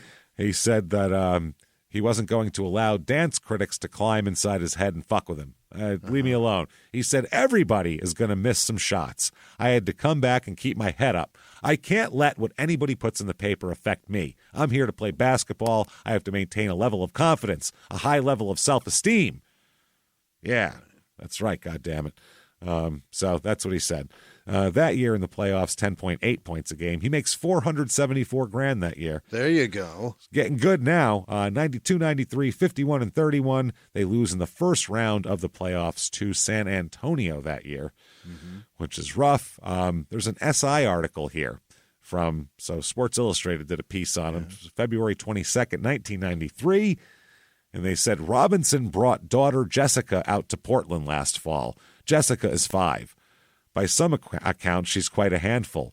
She creates her own space, Robinson says. He says, I swear she can sit and write her name perfect for a half hour, and then suddenly she can't make a letter. Yeah, 5-year-old, that's called, I think, at that point. So they said, he said, due to his this is what they say in the article, due to his childhood, fatherhood was not something he understood all that well, except as a source of abandonment or disappointment. Sorry, Clarence. Jesus, Clarence Horn. Didn't want him. Fuck him. I'd rather have that guy that's dead. Cliff Sr. poisoned the well for Clarence. There's no winning for Clarence there. Clarence lost before the game started. Yep, he was over while the video of him doing the locomotion was still playing. Cliff's junior year, Clarence had a son with Cliff's mom, and he still wasn't accepting him. He's fuck like, him. You're leaving any day, Holmes. Clarence will be gone soon. Fuck that guy. So he said, as a source of abandonment or disappointment, or in the case of Jessica, as a reason to write a check. Oh? The girl's mother, he claimed, dinged him for half his rookie salary, which he thought was way out of line. That seems like $125,000. Yeah, she doesn't get to ding you. $125,000 seems a bit. Maybe that's the thing. That's a little bit much. He said, I didn't mind paying money. I just thought it was too much. Yeah, you don't let her set the price, dude. They say in trying to get the child support case reopened 2 years ago so his payments might be reduced, Robinson suffered the shock of his young lifetime. The blood tests, which are done as a matter of course in such proceedings, showed that he could not have been Jessica's father.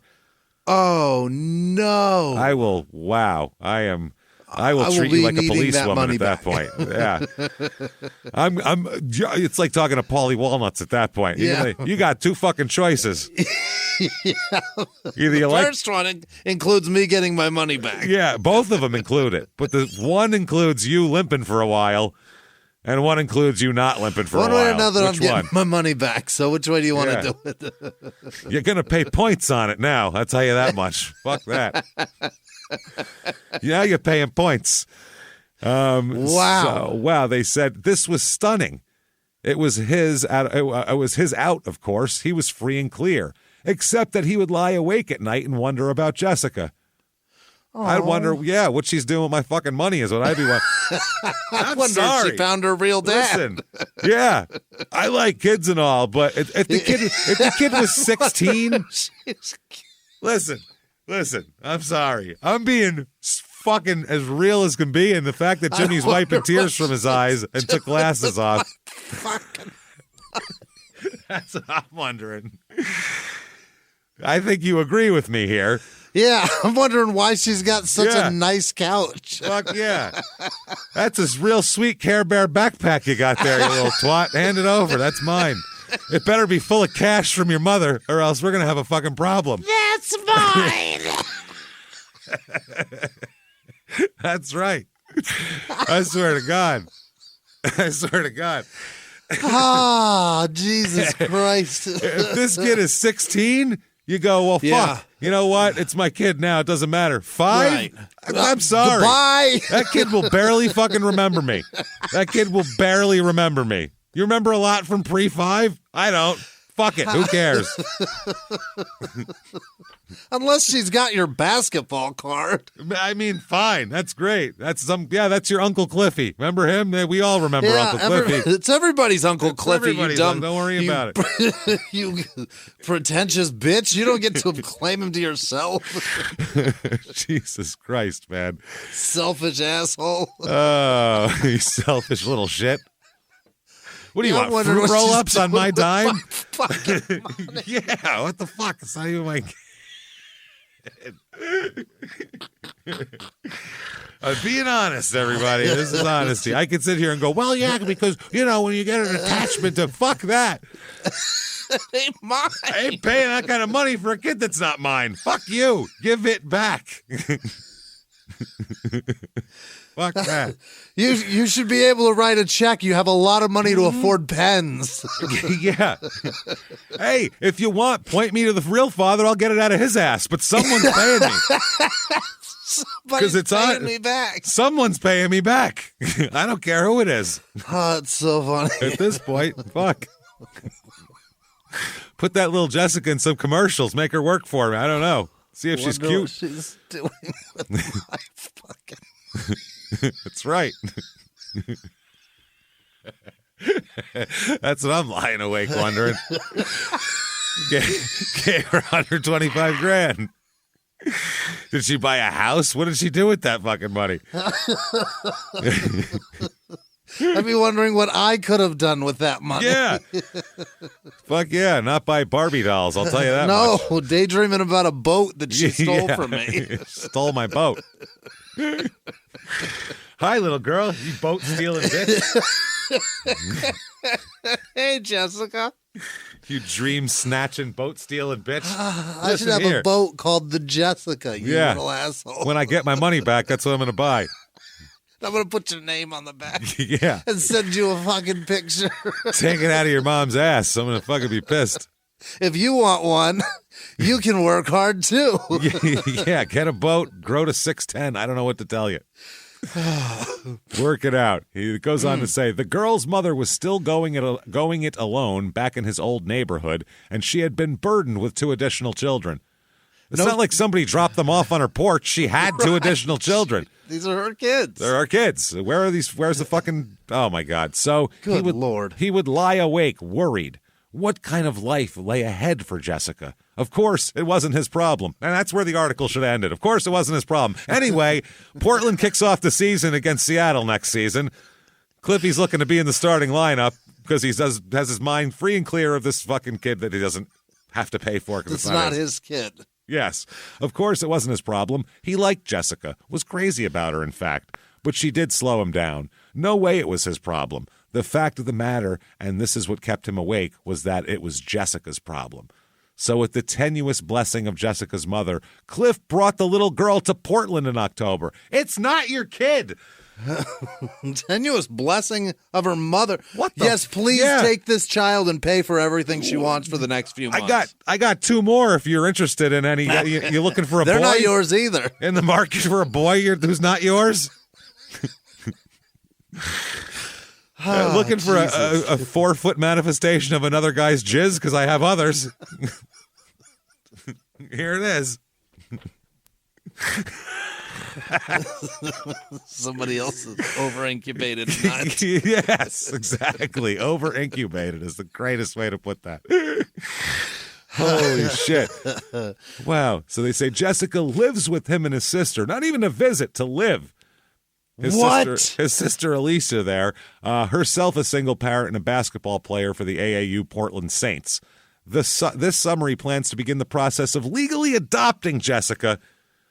What the fuck is happening? Taking her in the second round, you might say, is the end of it, which is such a hilarious way to put that. They actually, Sports Illustrated said, taking her in the second round, you might say. And I was like, that's better than anything I came up with, so good for you. The second round. 30 teams overlooked her also. Yeah, at least one other guy. Oh, man, that's fucking Jesus that's Christ, hilarious. that's a brutal last line. That is brutal. So now he's legally adopted a kid he has no legal tie to, but now he has. He has made his own legal ties to this child. Yeah, through guilt. Wow. So this season he plays in 82 games, so he's played in every game of every season that he's been in the NBA, which is pretty impressive. That shows how the best... they always say the best ability is availability. Like, so if you're hurt, it doesn't matter how good you are because it doesn't matter. Last Derrick Rose. Anyway. Who cares? So, Kawhi Leonard. He only starts 12 games, though, because he's the sixth man. He wins the NBA Sixth Man of the Year award. Is that right? He takes that home, and that's always his role. I mean, he's the best at it. He's so fucking good. He averages 19.1 points a game, which is... for a non-starter. Yeah, how the fuck do you do that as a non-starter? That's incredible here. 6.6 rebounds, 2.2 assists. He's got 2 blocks a game that year, which is center numbers. That's pretty damn good. And 1.2 steals also. He's fucking good. 31.4 minutes per game played. So that's a lot for a bench guy. Yeah. He also makes $1,665,000. That is a pay increase. That Jessica's a lucky little kid, boy. Yeah. Imagine that. Your non-father who's rich and famous is going to adopt you. What is she, fucking Willis and Arnold Drummond? This is ridiculous. A real different stroke situation. The guy your mom lied to with her fingers crossed hoping just happened to be a decent fucking person. You better be thankful. More than decent. Just fuck. Yeah.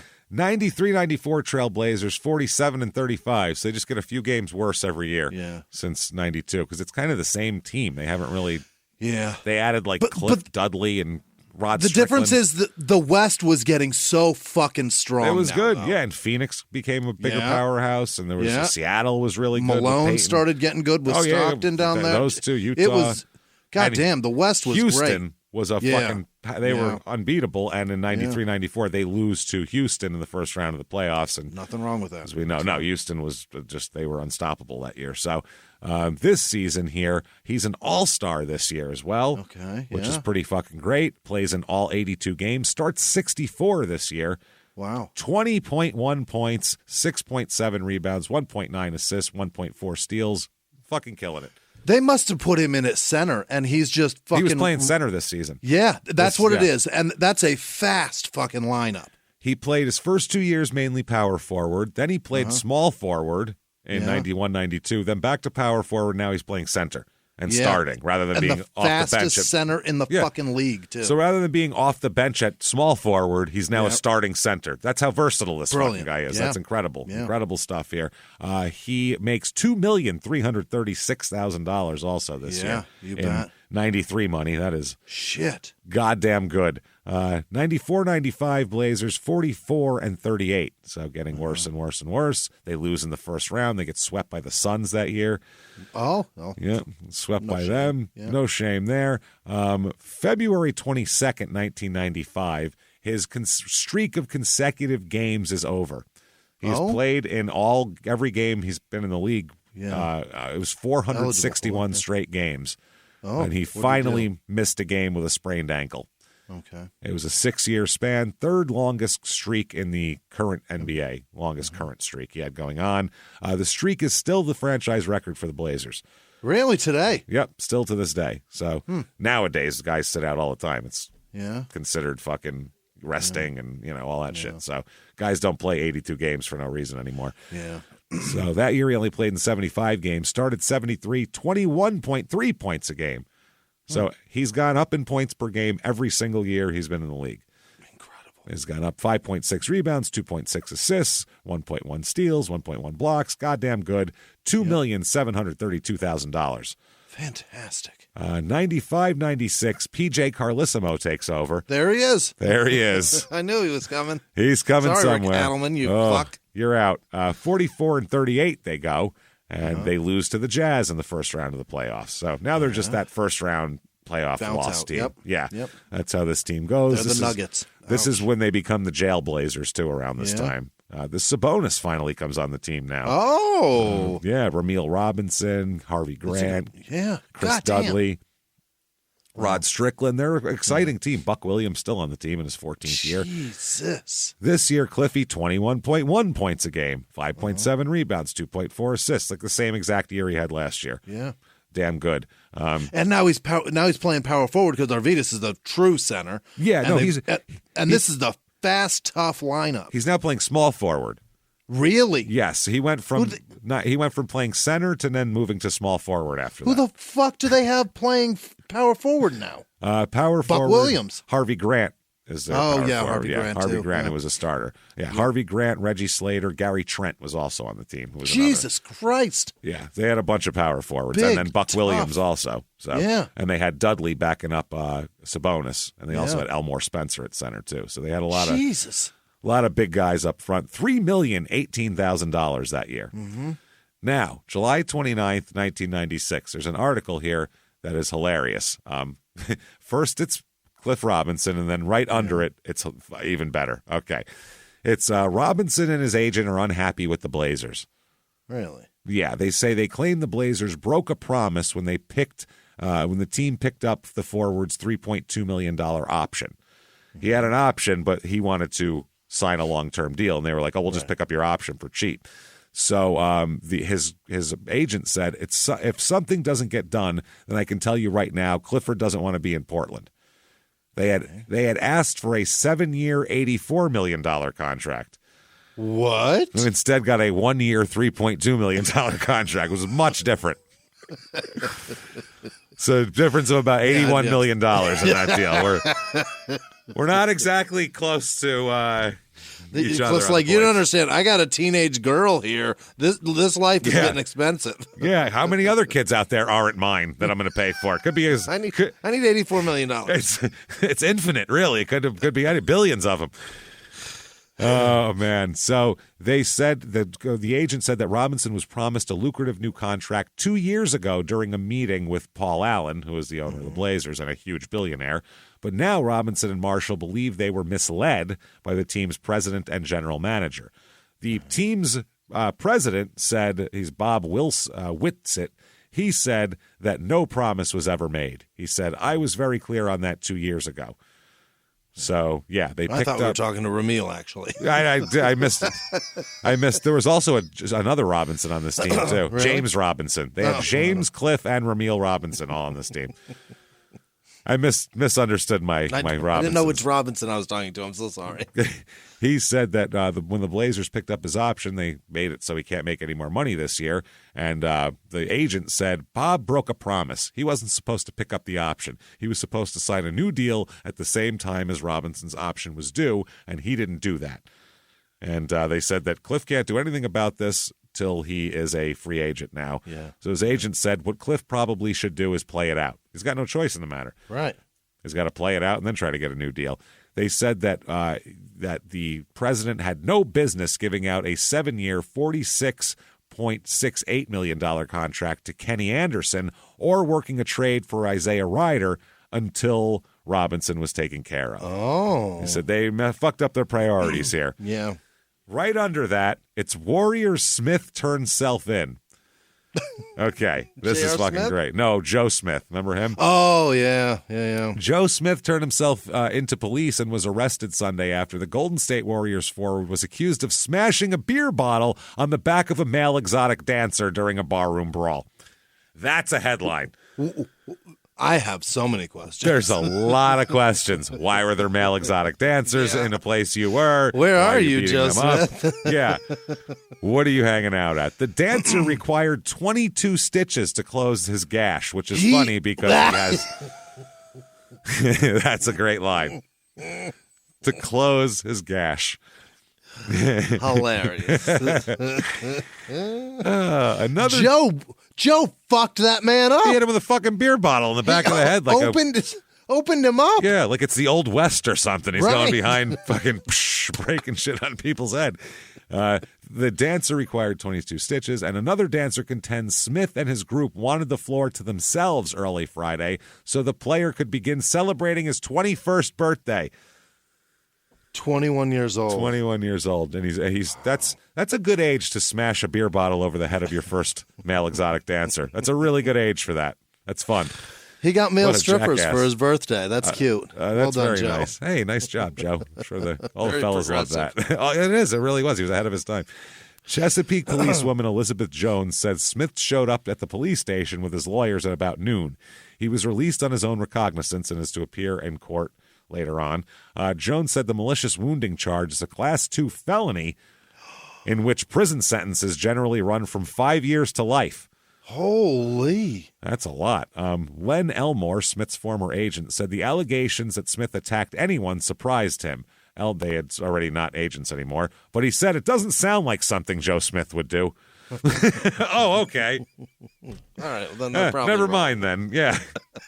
I guess it's good. Fuck it. It probably didn't happen. Don't worry. I'm sure it's fine. 96-97, the Blazers are 49-33 and still getting bounced in the first round of the playoffs this time by L.A. L.A. this year, yeah.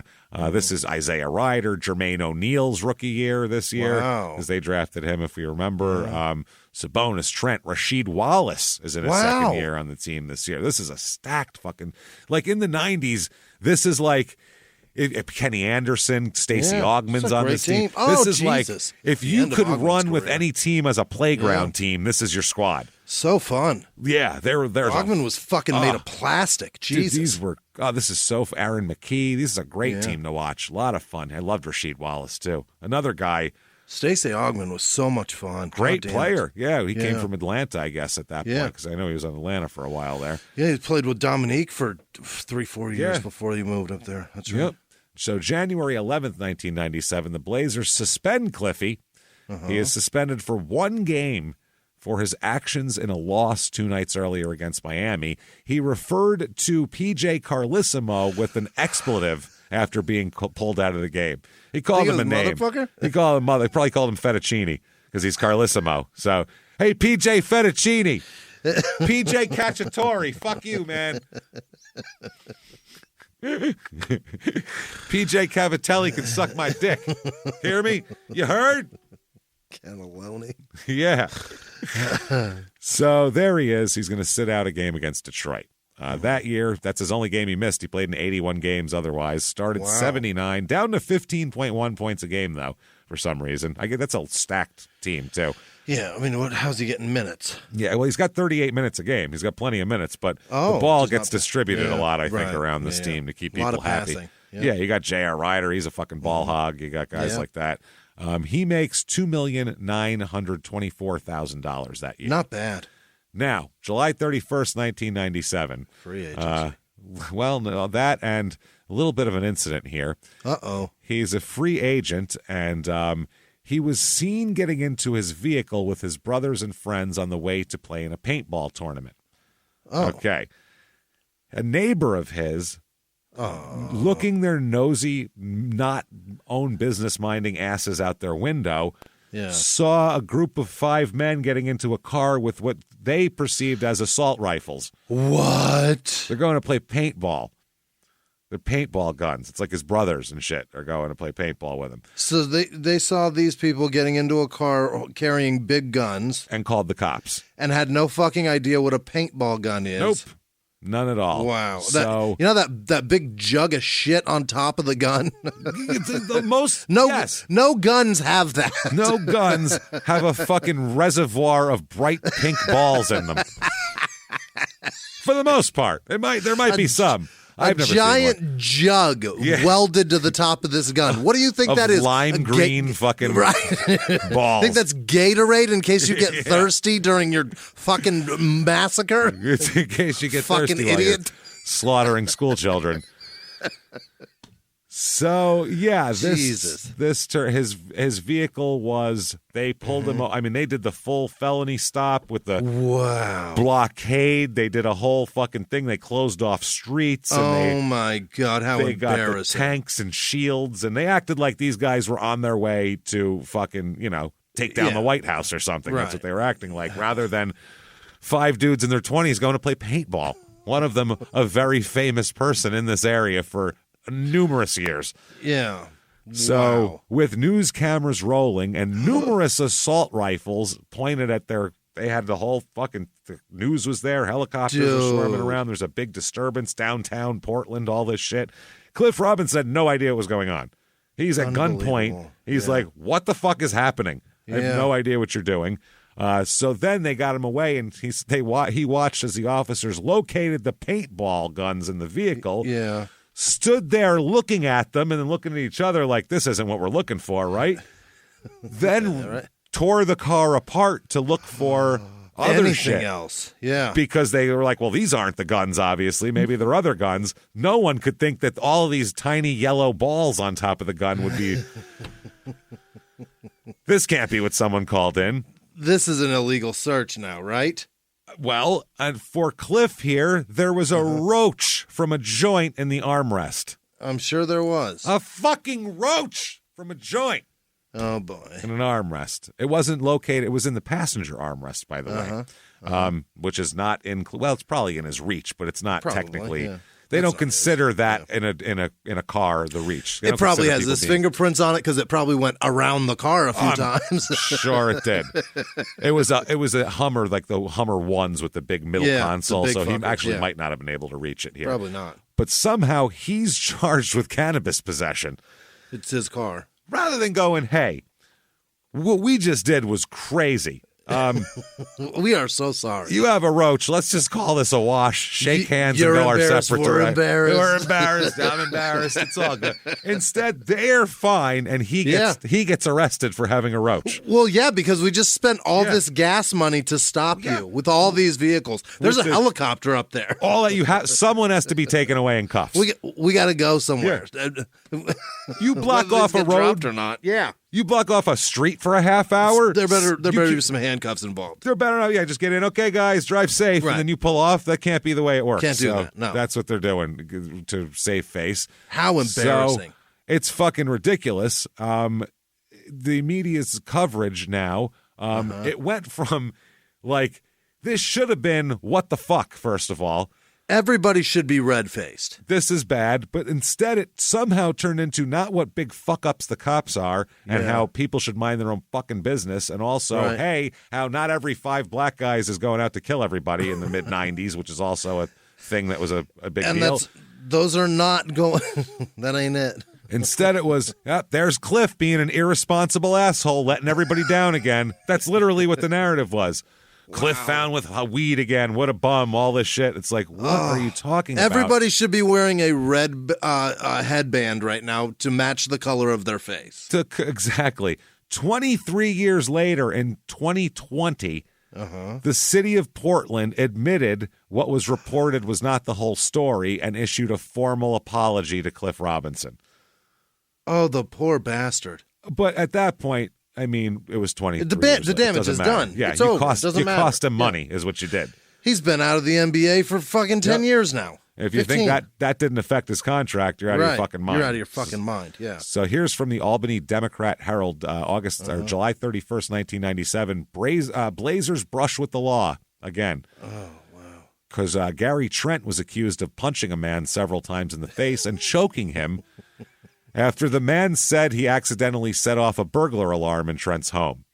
So rather than resetting it, he chose to pummel the man, which is he just beat the guy. Yeah.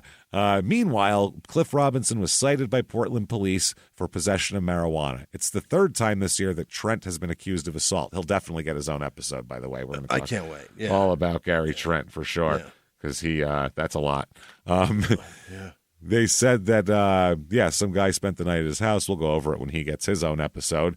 But the Cliff Robinson thing was another problem here. The alleged weapon turned out to be a paintball gun, and that's that. So at that point, I can't believe they kept looking further in that car. They should have said, we're fucking idiots. Oh, my God. This lady said you guys had guns. Oh, we fucked up bad. So August 25th, 97, signed as a free agent with the Suns. Couldn't have been worse timing, like less than a month before he needs a new contract. His value just plummeted. Yeah, it plummeted, especially with the stupid Colangelos and their fucking, all their bullshit. Cheap all bullshit, the Cannellonios there.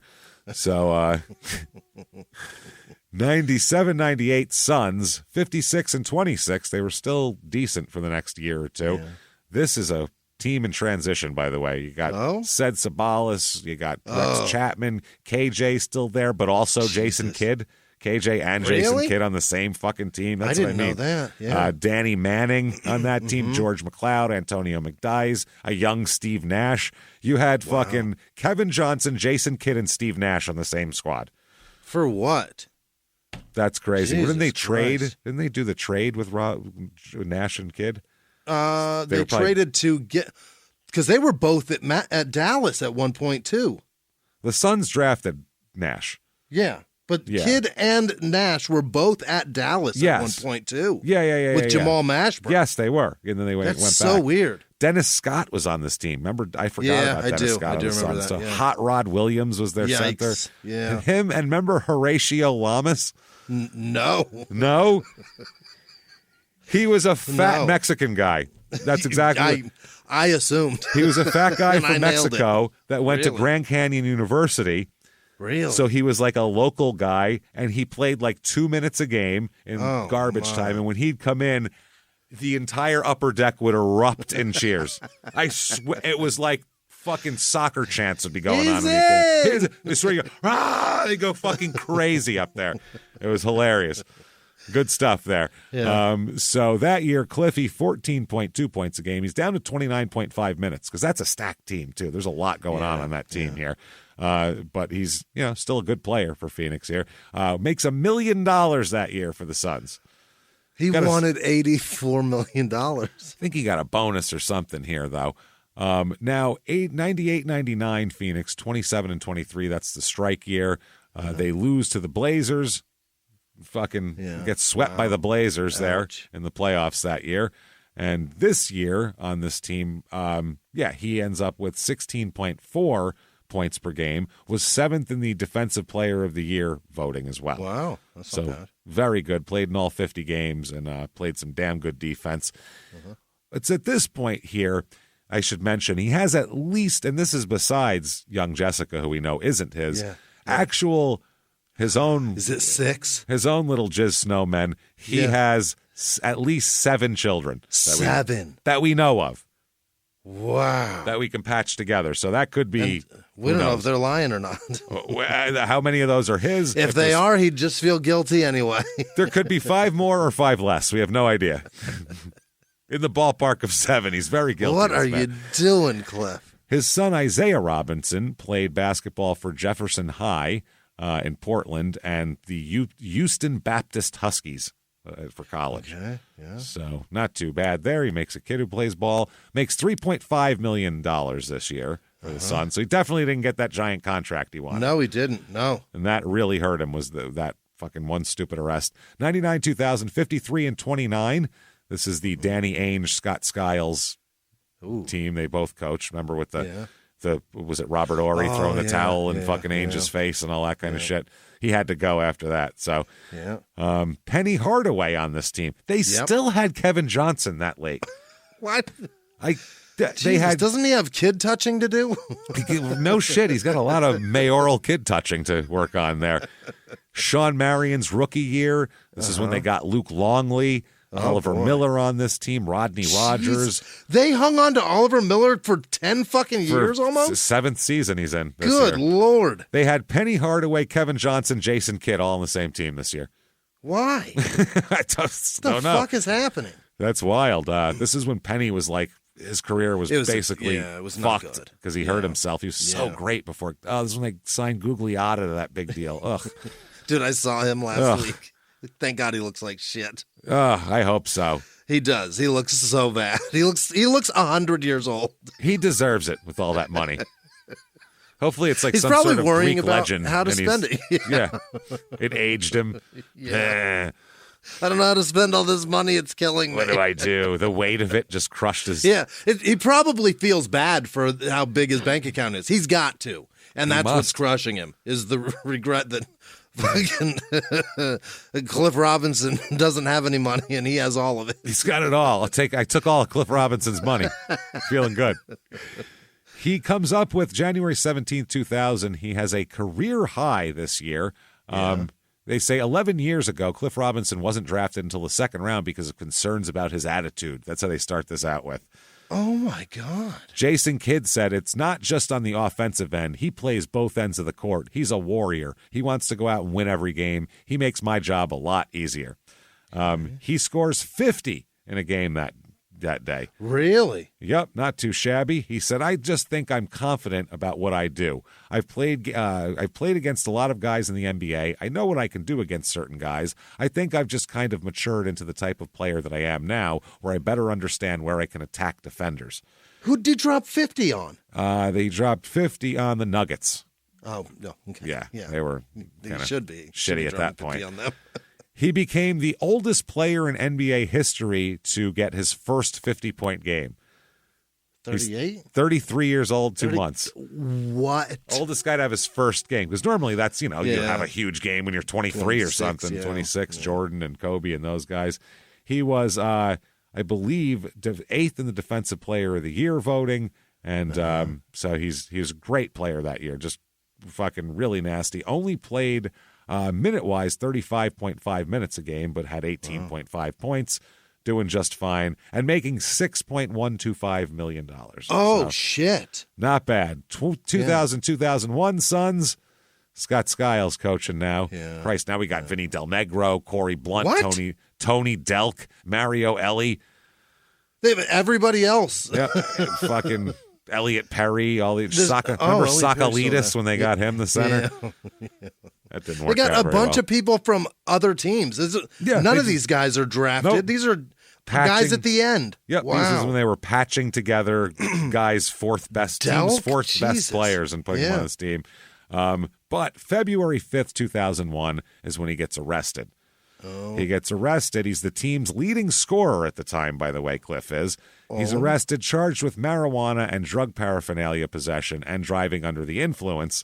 This was where, of course, in Scottsdale at 1:30 a.m., which, if you've ever been to Phoenix, if you played there for years, don't drive in Scottsdale at 1:30 a.m. unless you want to get pulled over. Just don't do it. You're going to get stopped. Over. Yeah. They're fucking everywhere. That's what they do. Crawling. I've never seen a more heavy police presence than this. Yeah. It's fucking insane. So there's just teams looking for the bars and the strip clubs. And this is the heyday of the toughest DUIs laws in the country. And this is it right here. If you had 2 beers, we'll make you sleep in the desert for a month with fucking in a hole in the ground while animals ass fuck you. Like, ridiculous. Yeah. So they stopped him for going 55 and a 40. Okay. So that's a little fast. Cutting it short there. And then but that's where everyone drives on Scottsdale Road or anywhere over there. Yep. Fucking and 40 mile and weaving in and out of traffic. That's probably the problem. Okay, that's not good. He initially refused to get out of the car number one. I don't blame him. Every time he gets out of the car, it's trouble. He's like, listen, I'm a tall drink of water. I'm going to keep myself folded on up in here. You don't need to stretch me out. I'm all right. Last time I got out of the car, there were a lot of guns involved. It was rough. He's driving a yellow Porsche, too. Like, if you could possibly draw more attention to yourself weaving in and out of traffic than driving a yellow Porsche, I'm not sure how that's possible. Why would you? So they said he initially refused, ended up getting out of the car, then appeared to be disoriented as he twice refused a field sobriety test. Yeah. And then they also discovered some weed and a pipe in one of his bags. Smoking a bowl. Yeah. Leave him alone. Not even, like, actively. It was in his bag in the back. I smoked that a while ago. Yeah, if it's for the hotel later or something, whatever. He was released on his own recognizance and charged with 2 felonies, possession of marijuana and possession of drug paraphernalia. Yes, that was a felony in Phoenix until they made it just completely legal. It went from one day a felony to the next day. Yeah. Enjoy. Perfectly fine. Not even a DUI. And a misdemeanor DUI. Okay, all right. It's this was the 3rd problem with a member of the Sons in the law this year. Yeah, that's why. So it was because Jason Kidd got arrested on domestic violence. See our Jason Kidd episode where we talk all about it. And then Penny Hardaway was charged with threatening his mother, the mother of his daughter, with a gun. Remember that one? No, I do remember that. That charge was later dropped. Okay. Apparently he didn't point it at her. He told her he was going to shoot her. Brandished it. Yeah. I will shoot you with my gun that you know I have. You know where it is. Yeah. So they were very freaked out, the Sons. Robinson said, I want to say this is a very embarrassing situation for myself, especially under the circumstances we've been going through. I definitely want to apologize to my teammates and the organization for putting added stress on the team. He scored 16.4 points per game that year and started all 82 games. And played 33.5 minutes and played great defense and rebounded tough and did all of that and made $6,890,000. And Colangelo's wanted him gone. Scumbag. He was costing us $7 million. What a piece of shit. How dare he play great defense and smoke weed. We'll go over that roster and figure out who smoked weed. And it's probably he's not the only one. He wasn't smoking by himself after the game. Right. They trade him to the Pistons for Judd who? Bushler and John Wallace. That's what they got for him. What? That's why the Suns suck, because they will trade a great player for Judd Bushler and John Wallace because he had weed in his car. Rather than just going, grow up, fan base. These are giant men who fucking smoke weed after they play basketball for a living. Nothing they do you can relate to. Their lives are completely different than yours. Stop worrying about it. Shut the fuck up and watch them dunk. Did you make $7 million last year? You don't relate to him. You don't relate to any of this shit, you fucking assholes. Show me your yellow Porsche. Yeah, you got a yellow Porsche? I didn't think so. Where's your paintball gun? Where's your daughter that's not even yours that you adopt anyway? Does that happen? No. He's a pretty good guy. He's a decent cat, this guy, I would say. All bullshit aside, he seems like a decent guy. Apart from punching that female and saying, I would have hit you harder if I knew I was going to jail. That was a lot. But I mean, that also that could have been the alcohol talking. We don't know. And a long time ago, too. Yeah. He might have matured some after that. Have you ever gotten a message out of the blue? Maybe you ignore them. Or maybe you end up in conversation. Maybe they tell you about an amazing offer. I can really show you how to make some money. And maybe that gets you into a lot of trouble. But this isn't a story about people like you, the people receiving these messages. This is a story about the people behind the messages, on the other end of the line. Thousands of them, working in a micro-city built for scammers. From Wondery, the makers of Dr. Death and Kill List, comes Scam Factory, a new series about survival at the expense of others. Follow Scam Factory on the Wondery app or wherever you get your podcasts. You can listen to Scam Factory early and ad-free right now by joining Wondery Plus in the Wondery app or on Apple Podcasts. So with the Pistons that year, 2001-2002, they go 50-32. Wow. So not bad. They beat the Raptors in the first round of the playoffs and then get their asses kicked by the Celtics in the second round of the playoffs. He rejoins Rashid there, doesn't he?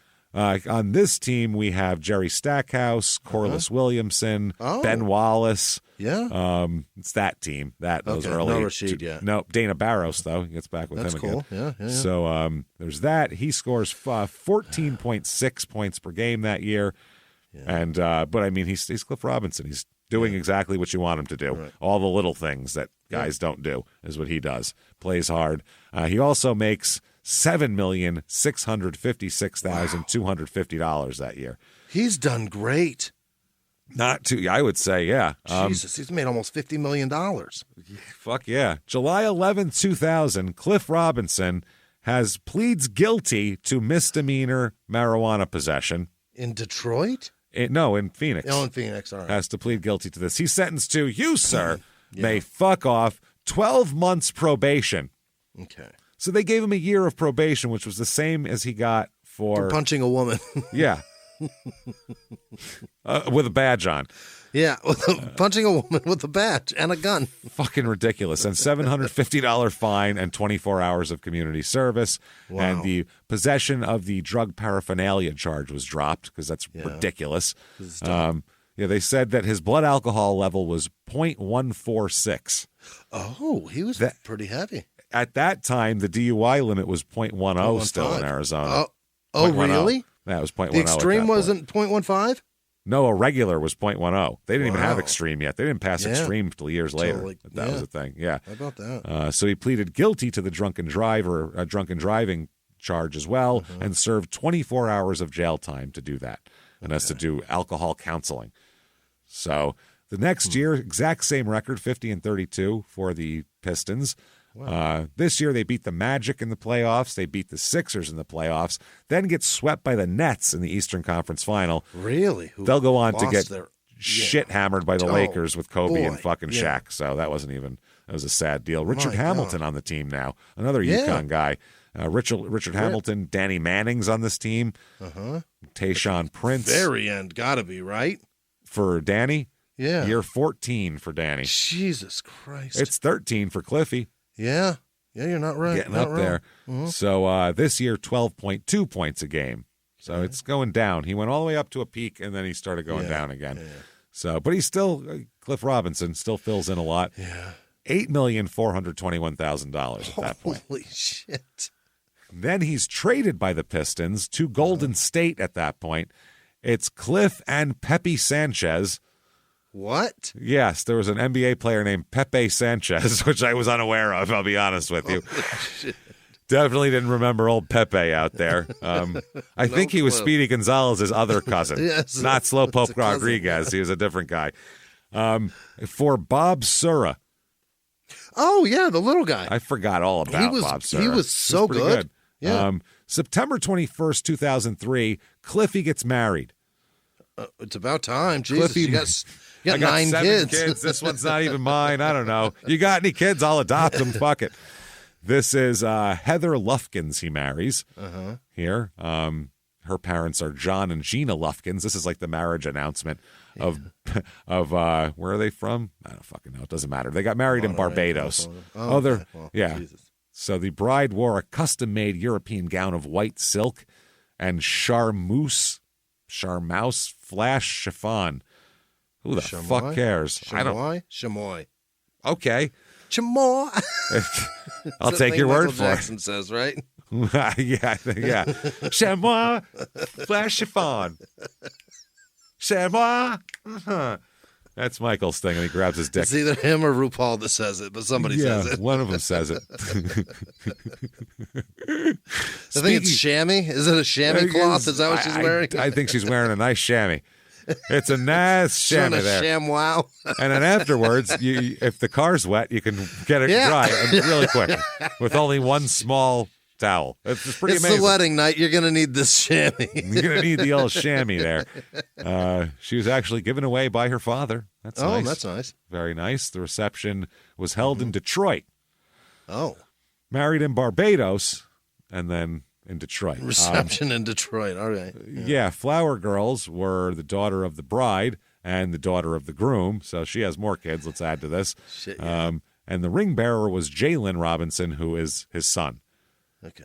So who the fuck knows how many kids he has and where they are. There's a lot, yeah. 2003, 2004, Golden State. Yep. 37-45. They sucked. Yeah. That is under Coach Eric Musselman. Jesus Christ. Really? I forgot he was a coach. I forgot he was a coach. I forgot about Eric Musselman. He's probably still in the league somewhere as like strength and conditioning or I'm something. sure. Some assistant or some front office guy, assistant to the general manager or some bullshit. Somebody latching on to make money. Rex Chapman is employed by the Suns for some reason. Yeah, I don't know what the fuck he does. I don't know if does he teach people how to dunk? I don't know. I don't know. Maybe he teaches them how to be on Twitter. I don't know what he does. Teaches them how to repost shit on Twitter. Teaches them to get a Gmail account so they can get Twitter. Yeah, do that. There you go. Done. Okay, I'm going to go now. This team, interesting mix of people on this team. Calvert Chaney, Speedy, Speedy Claxton, Eric Dampier, Mike Dunleavy, O'Donnell Foyle, Avery Johnson, Popeye Jones. What? Yeah, Cherokee Parks. Jason Richardson, second year. And that piece of shit. Yep. Cliff Robinson and Nick Van Exel. Wow. Yeah. So, weird team. That is a bizarre team. Bizarre mixture. Maybe that's why they sucked.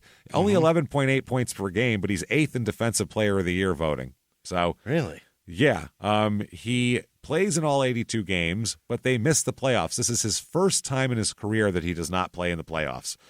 First time. Every other time his team made the playoffs. So, ouch. He does make $4.7 million, though. Not bad. And he had to play with Jason Rich. Keep your wife away from that guy. Oh, yeah. Watch out for that. Jesus Christ. It's a He's brand coming new wife. for her. So that's why he had to put a ring on it, because he was worried Jason's going to sneak in there. Jason's coming to town. Oh, fuck, man. I don't want to play with him. So 2004-2005 Warriors, 34-48, even worse. Coach Mike Montgomery now. Their executive is Chris Mullen, it says. So really? Very nice. Yeah. They have Good pretty move. much the same team, adding Baron Davis to it. Okay. And Derek Fisher, I guess. They added to it. Bring some gunplay What the hell? in here. Throw him in there. Yeah, why not? 8.5 points a game for Cliffy. Only plays in 42 games, starts 29. So, oh, no. Things are starting to go downhill. But in the Calgary Herald from February 2nd, 2005, there's an article that says, "Who's in trouble today?" I guess it's a who's fucking up today thing. Yeah. And Robinson was suspended Tuesday for 5 games without pay for violating the NBA's drug policy. Robinson did not dispute the league's decision, but refused to reveal the specific violation. Robinson said, "I wouldn't say they're wrong. It's their position, and you have to abide by that. I've always been someone who will stand up and accept when I'm wrong, and that's the case." Okay. Oakland's right there, you guys. That's why. Yeah, he got you still couldn't fucking smoke weed and fail a test. They used to test the guys at the beginning of the season, though, which was... And so all the guys would like stop smoking for a month, and then they'd do the test, and then they'd start smoking again, because that was their deal later on. And then finally the NBA has said you're allowed to they don't drug test you for weed anymore. The guys can smoke as much weed as they want now. Do whatever you want. Yeah. Do whatever you want. We don't care. It has couldn't have anything less to do with what you're doing. Right. Yeah. If your performance on the court suffers, you'll get cut, and we don't care. We'll trade you. It's not like it's not like they were getting sued if somebody broke an ankle on the court. That's what I You know mean. what I mean? It's ridiculous. This is their job. They know what they're doing. Most of them aren't high while they play. And if they are high while they play, it's because they know by now they play better that way. Right. So leave them the fuck alone. These guys are professionals. This isn't, high school. Don't you want to sell the best product you can sell? I would think. So February 14th, less than 2 weeks later, he's traded by Golden State. Okay. They want to get rid of him because nobody in the Bay Area smokes weed, God forbid. We all know that. Nobody here. It's so sober around here. Jesus. To the New Jersey Nets for a second-round draft pick. Dude, it's like they, to punish him, move him as fucking far as they possibly can. Yes. From fucking Portland all the way down to Phoenix, from Phoenix all the way the fuck to Detroit, from Detroit all the way the fuck to San Francisco. Yep. And now they're really punishing him, sending him to New Jersey. That's a costly move. My San fuck, Fran, man. New Jersey. That's $10,000. They go 42-40 and get swept by the Heat in the first round of the playoffs that year. This is Eldon Campbell, Vince Carter on this team. Forgot about that. Not bad. What do we got here? Donnell Harvey, Richard Jefferson, Jason Kidd, Ron Mercer, Alonzo Mourning on this team. Okay. Jesus, there's a lot of guys in and out of this team. This year, he only gets, what is this, total in the whole season, 7.5 points a game. Yikes. Not doing too fucking well. He does make, let's see, $5,287,000 that year, though. There you go. We'll take that. That's a good payday. I would say 2005-06, they're going to lose to the Heat in the playoffs again. They go 49-33, pretty much the same squad. He averages 6.9 points per game this year. Yes, but he also is 14th and 6th man of the year voting. Okay. I don't know how deep they go to those. So top 50 choices, 14th. He's middle of the road. There's only 32 teams, so there can only be 32 of them. But I mean, well, 14. Yeah, I guess so. Yeah, 6 men. That's 32 all it could be. teams, 6 men. Middling of there. Yeah. May 13th, 2006, the league suspends Robinson for 5 games. For what? Violating the league's anti-drug policy. Oh. This was going into the second round of the playoff series against Miami that this happened. So it's the second suspension in a little more than a year. The suspension will begin with Game 3, and he'll miss the rest of the best of the 7 series against the Heat. So he's suspended for the playoffs, which is completely fucked, basically. Yep. Yeah. The Nets general manager said, our president said, the timing is obviously not very good. Not good at all. They needed him. They said he was especially valuable because he plays very good defense against Shaq, they said. Oh. He knows how to get in Shaq's head and knows how to, he's an experienced guy. Yeah. A guy like that has tricks and shit. Your size, you can't just muscle him. He knows what to do. And he can jump. He's a blocker. He can contend your shot without having to put his body in jeopardy. Yeah, they said they started a different guy, but Robinson played the more of the total minutes against Shaq in the first 2 games, and now they're pretty much fucked though because they don't really have a lot to go against, and they get killed by Miami. Yeah. His teammates though here, they said that they're behind him. One of his teammates here said, "We're behind Cliff 100%." Coach talked about family and how important family is. You're not with family just through the good times. The mood of this team is we just have to stay focused and get the job done. Yeah. So the NBA required any player who was convicted of a marijuana charge to enroll in the marijuana treatment program. Oh. So that's what this is. They got a treatment program? Treatment program. Fucking ridiculous. So stupid. For these guys. Yeah, this is really ruining them. So they said it obviously catches you off guard because Cliff is such a good person and a good teammate. Why would those things be mutually exclusive of each other? Smoking weed and being a decent person. I don't know why that's... I had no idea he's a piece of shit. Wow, I thought he was a good guy, but apparently... I didn't know he was such a terrible drug addict. He's adopting kids that aren't his and doing all these nice things, but apparently just a menace to society. Yeah, he hasn't been arrested for anything other than DUI and, punching that woman. And punching that the was a long police time ago. Yeah, that was a while ago, but it happened. Yeah. So 4.5 points per game that year. Obviously not terrific. He makes $2.5 million. Next year, the Nets are 500, but still make the playoffs somehow. Okay. And they win a fucking series. They beat the Raptors in the first round and then lose to the Cavs in the second round, and that's LeBron James Cavs there. December 26th, 2006, Robinson is named to UConn's all-century men's basketball team. Really? Absolutely. His number 00 was retired for UConn's game. They did it in a game against Syracuse, and they did great there.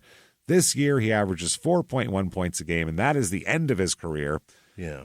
1,380 games played, 14.2 points a game, 4.6 rebounds, 2.2 assists, and one whole steal, and one whole block he averages. So he averaged 14 points a game over fucking 1,400 games? Over that many games. And unbelievable. He played Look at his power forward, small forward, power forward, center. Then he played small forward for 6 straight years, then power forward for 6 straight years, or 4 straight years, then center for 2 years, then power forward, then back to center again for his last year. And averaged 14 points a game on all of that. The NBA never figured out what to do with Cliff Robinson. That's unbelievable. They never figured it out. Like I said, he would be a huge fucking star in today's game. He really would. Sure They would yeah. know exactly what to do with him and use his skill set perfectly. Or they would know exactly where to put him based on each lineup. That guy would never leave the fucking floor. No, they'd love him. He can play everywhere. Yeah. He'd be great, and he'd be so valuable because he could plug holes anywhere. Yeah. So he's with 9 kids, he certainly was. Yeah. No shit. Made $1.6 million that year. He's waived by the Nets. Yeah. And he says this. He said that Robinson would often ask people that he knew that smoked weed and later on in the cannabis community that he would hang out with in events and private settings. He would ask them a certain question. He said, "What's the most expensive cannabis that you ever smoked?" Oh. And, people would say, I paid $700 for some really good half ounce of some shit, and it was from here, and it was all that. He said he would reply, quote, "I once smoked a joint that cost over $1 million. What? Meaning that was the Nets contract wasn't extended due to him violating the cannabis policy. Yeah. And he said that he smoked part of one joint, and that's why he failed the test, which I don't buy. If you haven't smoked in months and you smoke part of one joint, it'll be out of your system by tomorrow or the next day. You're good.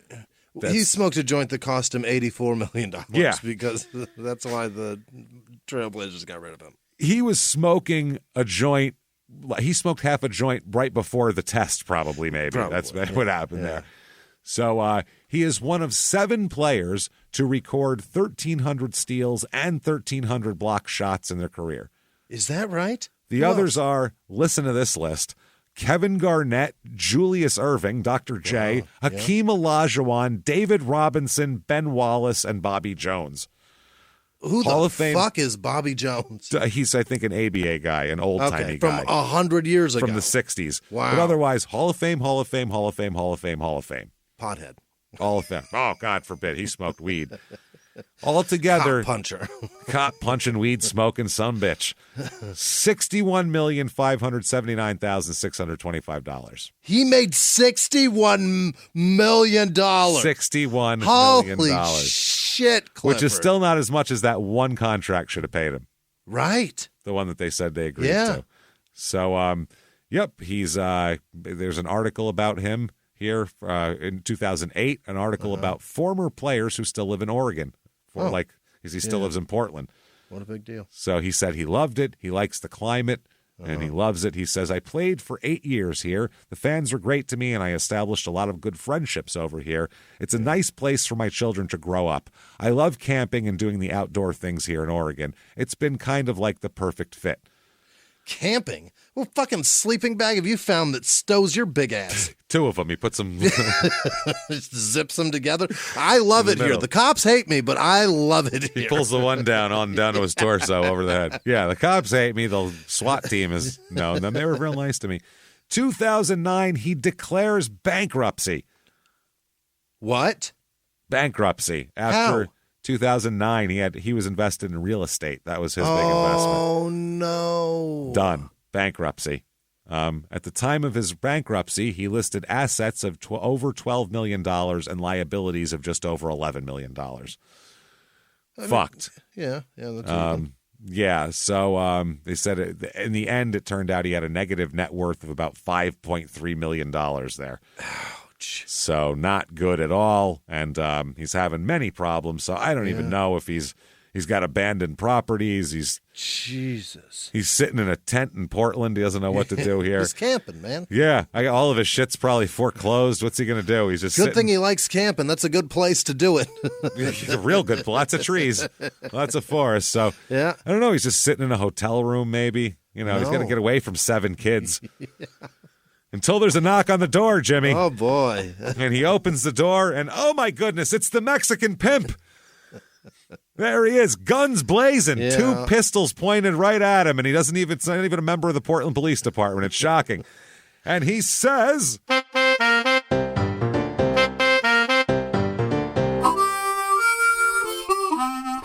is it you've come to arrive here? Why? It's honestly shocking. Why are you here, my friend? You drink the tequila. First of all, if you get busted for the weed, if you want the weed, you get it from me, first of all. I not only sell women, I sell the finest cannabis you will find in the Southwest or the West Coast at all. By the way, if you're going to punch a cop, make sure to knock her out cold next time. That's another thing. And then drag her away and sell her to men for money, for sexual purposes. Really, that's what I would have done. So whatever you're doing is very bad. My. And I don't even know what to say to you anymore. You have fucked it up, and now you have no money. Pathetic. I can't believe it. I leave now. Poof. And in a poof of tequila and handguns, he's gone. Wow. So he's bankrupt. That's crazy. I can't believe it. That's fucked up, man. And then to make matters worse, if it's not bad enough, April 3rd, 2009, Robinson's home is broken into in Portland. I'd leave Portland if I was him. Portland hates me. I'm out. It does. Fuck this. It all hates you. The $3 million home of former Trailblazer forward Cliff Robinson was hit by burglars who loaded up on several big screen TVs, guitars, and other valuable items. They took everything. Yep. Robinson's real estate agent called police to say someone had broken into his home in the western suburb of North Plains. The home is for sale, and the Robinson family they were still living there, but they weren't home at the time. They disabled a security gate and broke through the front door. Wow. Holy shit, man. That's crazy. So then, what is this? About a week and a half later, 3 people are arrested. Oh, that's in great. the burglary. Yeah. Sheriff's people said they arrested 3 people in connection with the burglary at his home. They recovered more than $100,000 in stolen property. Scumbags. Yeah. How dare you? A guy who plays in the league for 20 years has a $10,000 watch. Yeah. He's got, shit like that. He's got jewelry. A couple $3,000 guitars. You think his wife doesn't have a diamond necklace that's big or some earrings that are honking or some shit like that? Yeah, if he likes guitars, he's got Eric Clapton's guitar from 72 or something. There's one with Jimi Hendrix fingertips on it. Yeah.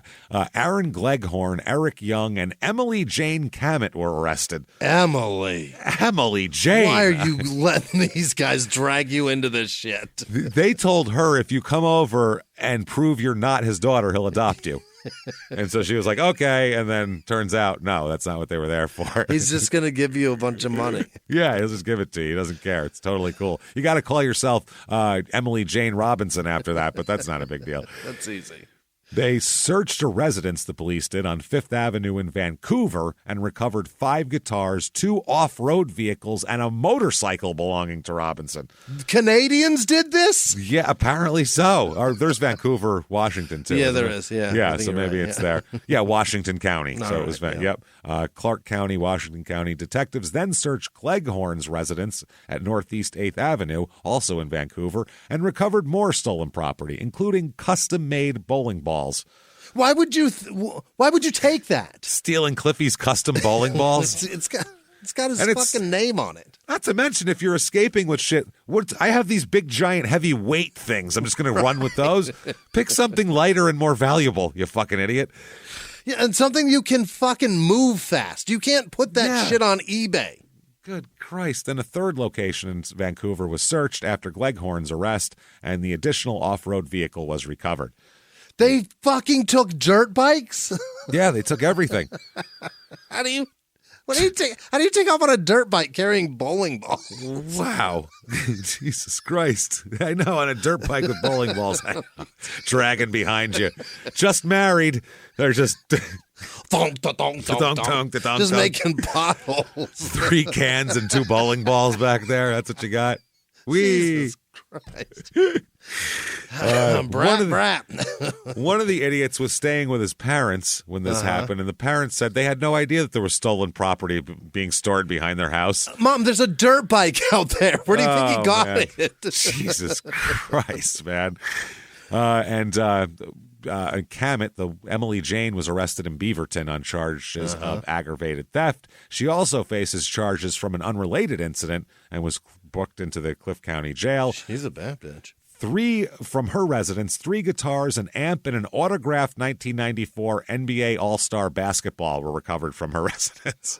She took the ball with all the All-Stars on it. Because all the guys get them signed by everybody. She just took that from him. Baby, you got to move that. You can't just keep that. The dumbest part of this article says, quote, the 3 suspects all knew one another. No shit. Did they?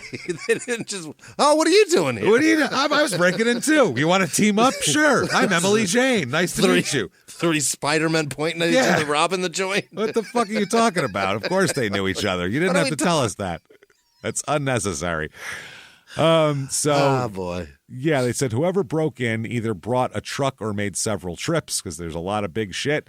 Things still missing, including a custom-made go-kart, a set of custom-made golf clubs because he's 6'10". Yeah.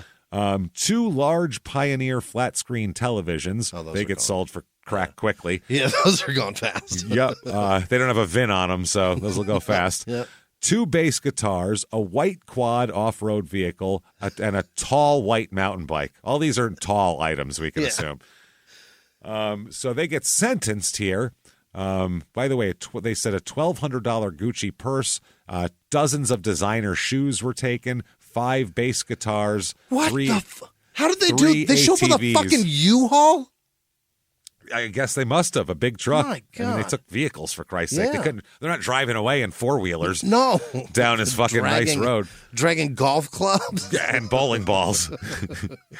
They apparently boasted because they robbed a famous person, so they were boasting about it. Idiots. One of the burglars even gave a friend the basketball signed by the All-Stars. Oh, wow. But one of the burglars tried to sell one of the ATVs, and that buyer tipped off the police because he thought it was stolen. Right. And so they ended up arresting more people, by the way. They ended up arresting 9 burglars altogether. Wow. 9. 6 of them received sentences ranging from 3 months probation to 36 months in prison. They said in the end it was over $200,000 worth of items stolen. It's a whole ring. It's insane, man. So they said I guess the Robinsons sent a letter to the prosecutors saying, quote, no matter how much of our belongings have been recovered, the fact is they were taken, used, and touched and kept in places we have no idea of. Well, they don't have diseases now. Your quad doesn't have syphilis. You'll be okay. It's got the clap. My ass on that. Yeah. The very fact that they would go into our twin baby boy's room. Gee, how many kids does he fucking have? Oh, yeah, my truly. God. Yeah. Our twin baby boys' room and steal from them shows how low these people are. They violated us on the most extreme level. That's all fair.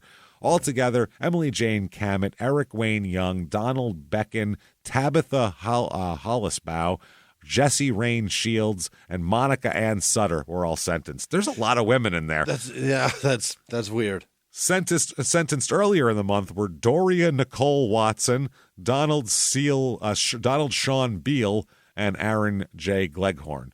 They all got 36 months in prison. 3 years.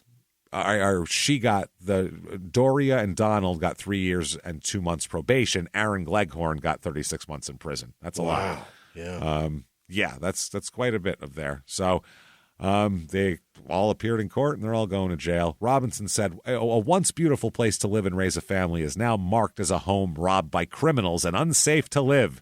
We can only hope no other families or individuals will have to suffer at the hands of these lowlives. They said, come on, man. They said they're still missing jewelry and stereo equipment, and the insurance only covered 1/3 of the amount it cost to repair the damage. Right. Now his house, April 27th, 2011, his house will be auctioned. Oh. Will be fucking auctioned. Yep. He couldn't sell it? Nope, he declared bankruptcy, and his 5,900 square foot Hillsborough home, which sits on 16 acres, will be auctioned to pay his creditors. Yep. Do we know how much it went for? Well, at the time of the bankruptcy filing, Robinson listed assets of over $12 million, liabilities of just over $11 million. The bankruptcy remains unresolved, and a filing made earlier this month listed liabilities at about $12.4 million, assets of $7.1 million. The reserve price on the home is $1.35 million. Wow. So 2013, 2014, fuck it, he goes on Survivor. The reality show. I had no idea. What? No fucking clue he went on. Why would he do this? I have no clue. The theme for the season was brains versus brawn versus beauty. Okay. And Robinson was placed on the Beauty? brawn team, of course, obviously the beauty team. He did not initially plan to reveal his identity. He didn't tell anybody who he was. He's 6'10". They know you're somebody. Until he shows up? I mean, we know That's what you I look mean. like, Cliff. He was recognized by Young Huang, who admitted being a fan of Robinson. Once his identity was revealed, then he was like, fuck it, I'm Cliff Robinson. He just started telling people. Yeah. So after Tribe Swap, which sounds horny... All the women were pregnant with Cliff's children. It was so weird. And he was paying for kids that were just theirs, and it was strange. Now he needs to win the prize money just to take care of all the kids. All these kids. Trish Hegarty revealed her strong distaste for Robinson and convinced fellow tribe mate Tony Vlachos to vote with her to eliminate him. He was the fifth contestant to be voted out, finishing in 14th place. Oh, my God. Not good. That's you got to... They Just teamed like up on him. Six-man voting, yeah. Yeah, exactly. 6-man voting and Survivor. Trish better be a black woman, otherwise that looks real fucking racist. Bad. It looks mean. You feel bad for the guy. Dislike. He's always getting picked on. You're picking on Uncle Cliffy. I can't do that. I feel bad for Cliffy, but not nearly as bad as I feel for Clifford L. Robinson, who was convicted in 2007 of a slaying of a bachelor party robbery murder. My God. Yes, he will be sentenced to, I believe they said the guy was coldly executed with a .45 caliber pistol. Jesus, Cliff. Robinson extended his condolences to the family, but added, I can't stand here and accept responsibility or apologize for his murder or the events leading up to it. Why? Because he said he didn't pull the trigger. Somebody else pulled the trigger. It was apparently a gang thing there. So that's an issue. Also, Clifford Robinson, MD, radiation oncologist. Hell yeah. Yeah. He's and medicine associate director of clinical programs director, whatever the fuck that is. Weed enthusiast? University of Washington School of Medicine. And then also, 2016, a West Virginia fugitive who was arrested in Louisiana named Clifford Randall Robinson of Princeton. I mean, Wow. Jesus Christ. Arrested in connection with numerous alleged sex crimes, involving juveniles. Turns out it was just a paintball gun. Just a paint, yeah. Turns out people are actually 26, these chicks, and they're not related to them at all. Under indictment for incest and sexual abuse by a guardian. Jesus Christ. Yep, that's a real piece of shit here. What a monster. And then finally, the most mistaken identity, Clifford Trent Robinson, who was an NBA player, 6'9", 220. Our guy, Cliff, is 6'10", 225.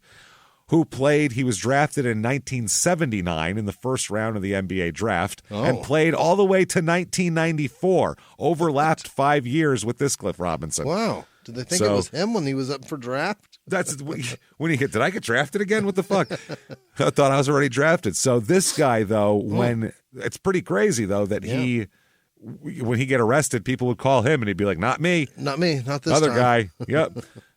So yeah, he was drafted there.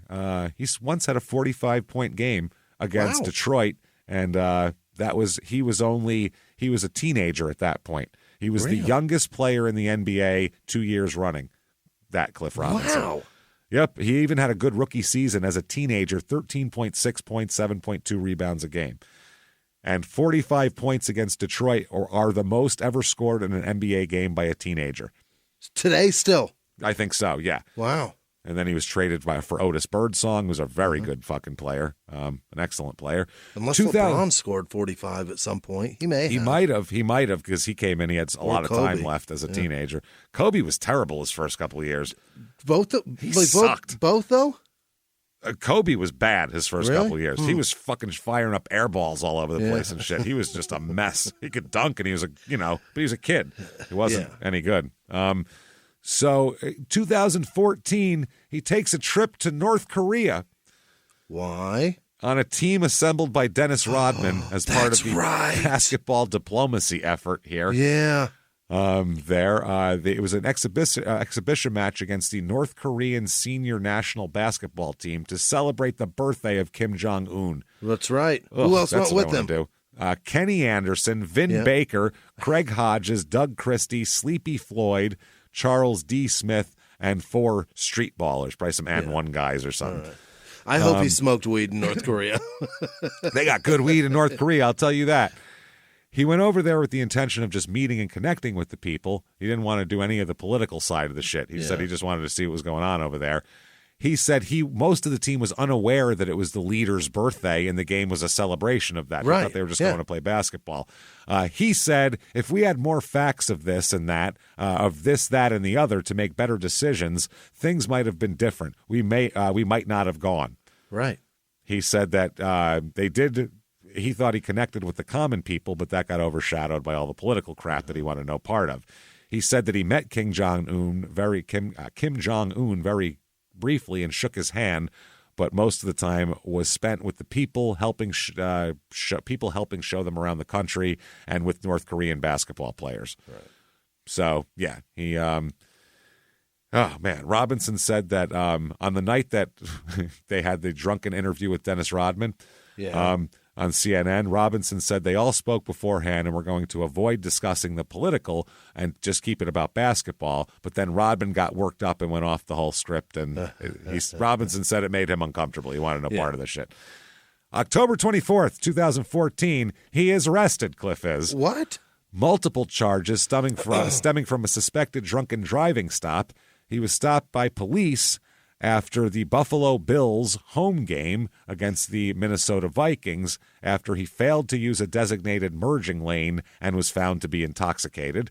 Yeah. He refused a breathalyzer test. Of course. And was charged with DWI and DWI with a child passenger in the car, endangering the welfare of a child, second-degree aggravated unlicensed operation, didn't have a license either. Doesn't even have a license. And a couple of traffic violations for the original reason. Cliff. He's subject to at least one felony charge per the terms of Leandra's Law, a New York state law that makes it an automatic felony for the first offense of drunken driving with a child 15 years or younger inside the vehicle. Under 15, Cliff? Under 15, yeah, as a kid, one of his kids. What are you doing, man? January 21st, 2016, he's starting a weed business, he decided. Uncle Spliffy. May as well, yeah. That's what he's doing. Yep. He wants to enter the next phase of his career, and he says he's now a marijuana advocate and will be a speaker at the Cannabis Collaborative Conference in February in Portland. He plans to use his operation in Portland, a grow operation, and he's calling himself Uncle Spliffy now. And he says, I think I've always been an advocate for cannabis. It's calming, calms my stomach, calms my nerves a little bit. So from that point, I see a lot of positives. Yeah. That's it. So he does that. I think I'm an advocate. We all know you're an advocate. Yeah, I think I've been an advocate. You've been an advocate since day one, bud. We know here. So, yeah, he's the president of Uncle Spiffy, this business, and yeah, people thought it was cool. They liked Cliff Robinson, and now he can actually smoke his weed and make his weed. You can buy his weed. Yeah. He says, I have a guy who's very good at growing. We're going to have extracts and topicals, and he says that he hopes to start a cannabis club too with tiered membership and a plan that he doesn't want to talk about right now. Oh boy. He said, we started something from the ground floor. I played basketball for 18 years, but they were playing basketball before I played, and they were selling cannabis before, but they weren't selling it legally. So now we're in a position where we can do something groundbreaking, and we can have to take responsibility for that seriously. Uh-huh. Yeah, he said, you find a way. There's been plenty of bathrooms with showers running and towels on the door with steam. I played on one team, and I couldn't even be on the same floor with everybody. The whole floor was just smoked out. I told the trainer to put me on a different floor. I'm a little bit more cautious about how I smoke. I'm not out in the open like everybody else. That's what he said. Because he's just not used to being able to be out in the open. But he said there was a team of probably the Blazers, I would imagine, where the whole fucking floor was filled with weed. Yeah. Or Detroit, yeah. So he said he preferred marijuana to prescription drugs and pharmaceuticals for his pain when he was a player. Uh-huh. He said when you're a player, if your knee's a little sore, they'll give you a bunch of pills. And he was like, I don't want the pills. I just want weed. So he said he liked it. And he said, quote, when you look at a commercial on TV about a prescription drug, they always give you 20 side effects that come with it. Really, we live in an age where you should be concerned about that kind of stuff. Why not have an alternative? There you go. He says he never felt like weed was a burdensome thing for his career, never a threat. He said, other than getting suspended, that's what fucked my career up, but the weed didn't make me play worse. By the time he was playing bad, he was in his late 30s, for Christ's sake. Yeah. It's ridiculous. So he said he smokes less now than he used to. He said he's a more savvy consumer. He prefers sativa to indica. Sativa is the upper, indica is the downer, because it allows him to be more functional. And he said he didn't know the difference back when he played. He said he started educating himself about marijuana after he was done playing, and now he knows a whole lot about it. And so he also, they said the conference, despite it being centered around cannabis, was a run-of-the-mill business expo, not anything zany that might be expected when the product being marketed is weed. There was a few jumbo jars filled with marijuana, T-shirts or signs printed with bad puns, the open distaste for New Jersey Governor Chris Christie, and free Ben & Jerry's because he hates weed. Yeah. But the overall attitude was decidedly one of boring professionalism. I've been to one of those cannabis events. Yeah. It's a bunch of people telling you their yeah. business stuff, and they're not even stoned because they're trying to sell you shit. It's boring. Very fucking boring. Nothing. It's mainly for if you're in the business, it's great, but otherwise, no. So they're talking about how all these players used to get busted and people would get all pissy about it, and Rasheed Wallace got in trouble, and it's fucking silly. They were talking about back in the day, everybody got in trouble in Portland, and now here we are embracing these guys. Yeah. March 8th, 2017, Cliffy is hospitalized with a stroke. Oh, no. Oh, yeah. 50 years old, and he is in the hospital, not doing well. He suffers a hemorrhage a few days later. Not good here. They said a minor brain hemorrhage, saying he'll be in rehabilitation for a while. He was being treated in the hospital. He said, I want the Trailblazers fans and friends to know I'm doing well and in the process of getting better. My family and I appreciate the players and well wishes. I had an unfortunate incident with a minor brain hemorrhage, which means I'll be in rehabilitation for a while. But I'm excited about about trying to get past this bump. I'm improving every day. Great. So he's trying. By April 30th, he's doing okay. He says, the outpouring of love and encouragement from so many people has helped me stay positive. He said he was paralyzed across the left side of his body. Oh, my God. Yeah. He said, I see how people can get down on the process, to go from walking and talking and doing what you want to do in the blink of an eye. Not being able to do that is so upsetting. I can see how people get discouraged. The support I've received from everyone has helped me be able to deal with this a whole lot better. You tell an athlete this is what you do to fix something, they'll do it because they're just used to that. Yeah. So, you go to rehab, you do this exercise this many times, they just know that shit. So they're good patients a lot of times when it comes to stuff like that. So he said this reporter met with him for coffee, and he said, Cliff said, I'm feeling good. I thought it would be a slower process for me to get to this point, but I'm doing well. I'm getting back to my daily routine. He says, I've gotten up a couple times in the night to go to the bathroom that night. I'd gotten up a couple times, and everything was fine. Once I got up to start the day, I went to step out of bed and fell. I tried to get back up, and I couldn't move the left side of my body. Jesus. So he called his housemate, Levon Scott, to help him. And he said he was able to help me get to my feet, and I thought I'd be okay, but I had no movement on my left side. He said he never lost consciousness and always had all of his mental faculties, but his body didn't work. Yeah. So he said it was such a scary moment. I was dead weight. We couldn't even get me to the car. So an ambulance had to come get him. Fuck. Showed what happened. They said they believe the cause was high blood pressure. And he said that he'd had high blood pressure for years and never treated it. He said, I knew I needed to keep an eye on it, but I ignored it. I took for granted I'd be okay. Yeah, they feel invincible, these guys, Sure. He said that my symptoms were on the mild side. It could have been much worse. It could have led to total paralysis. I could have been permanently paralyzed. I could have lost my life. Yeah.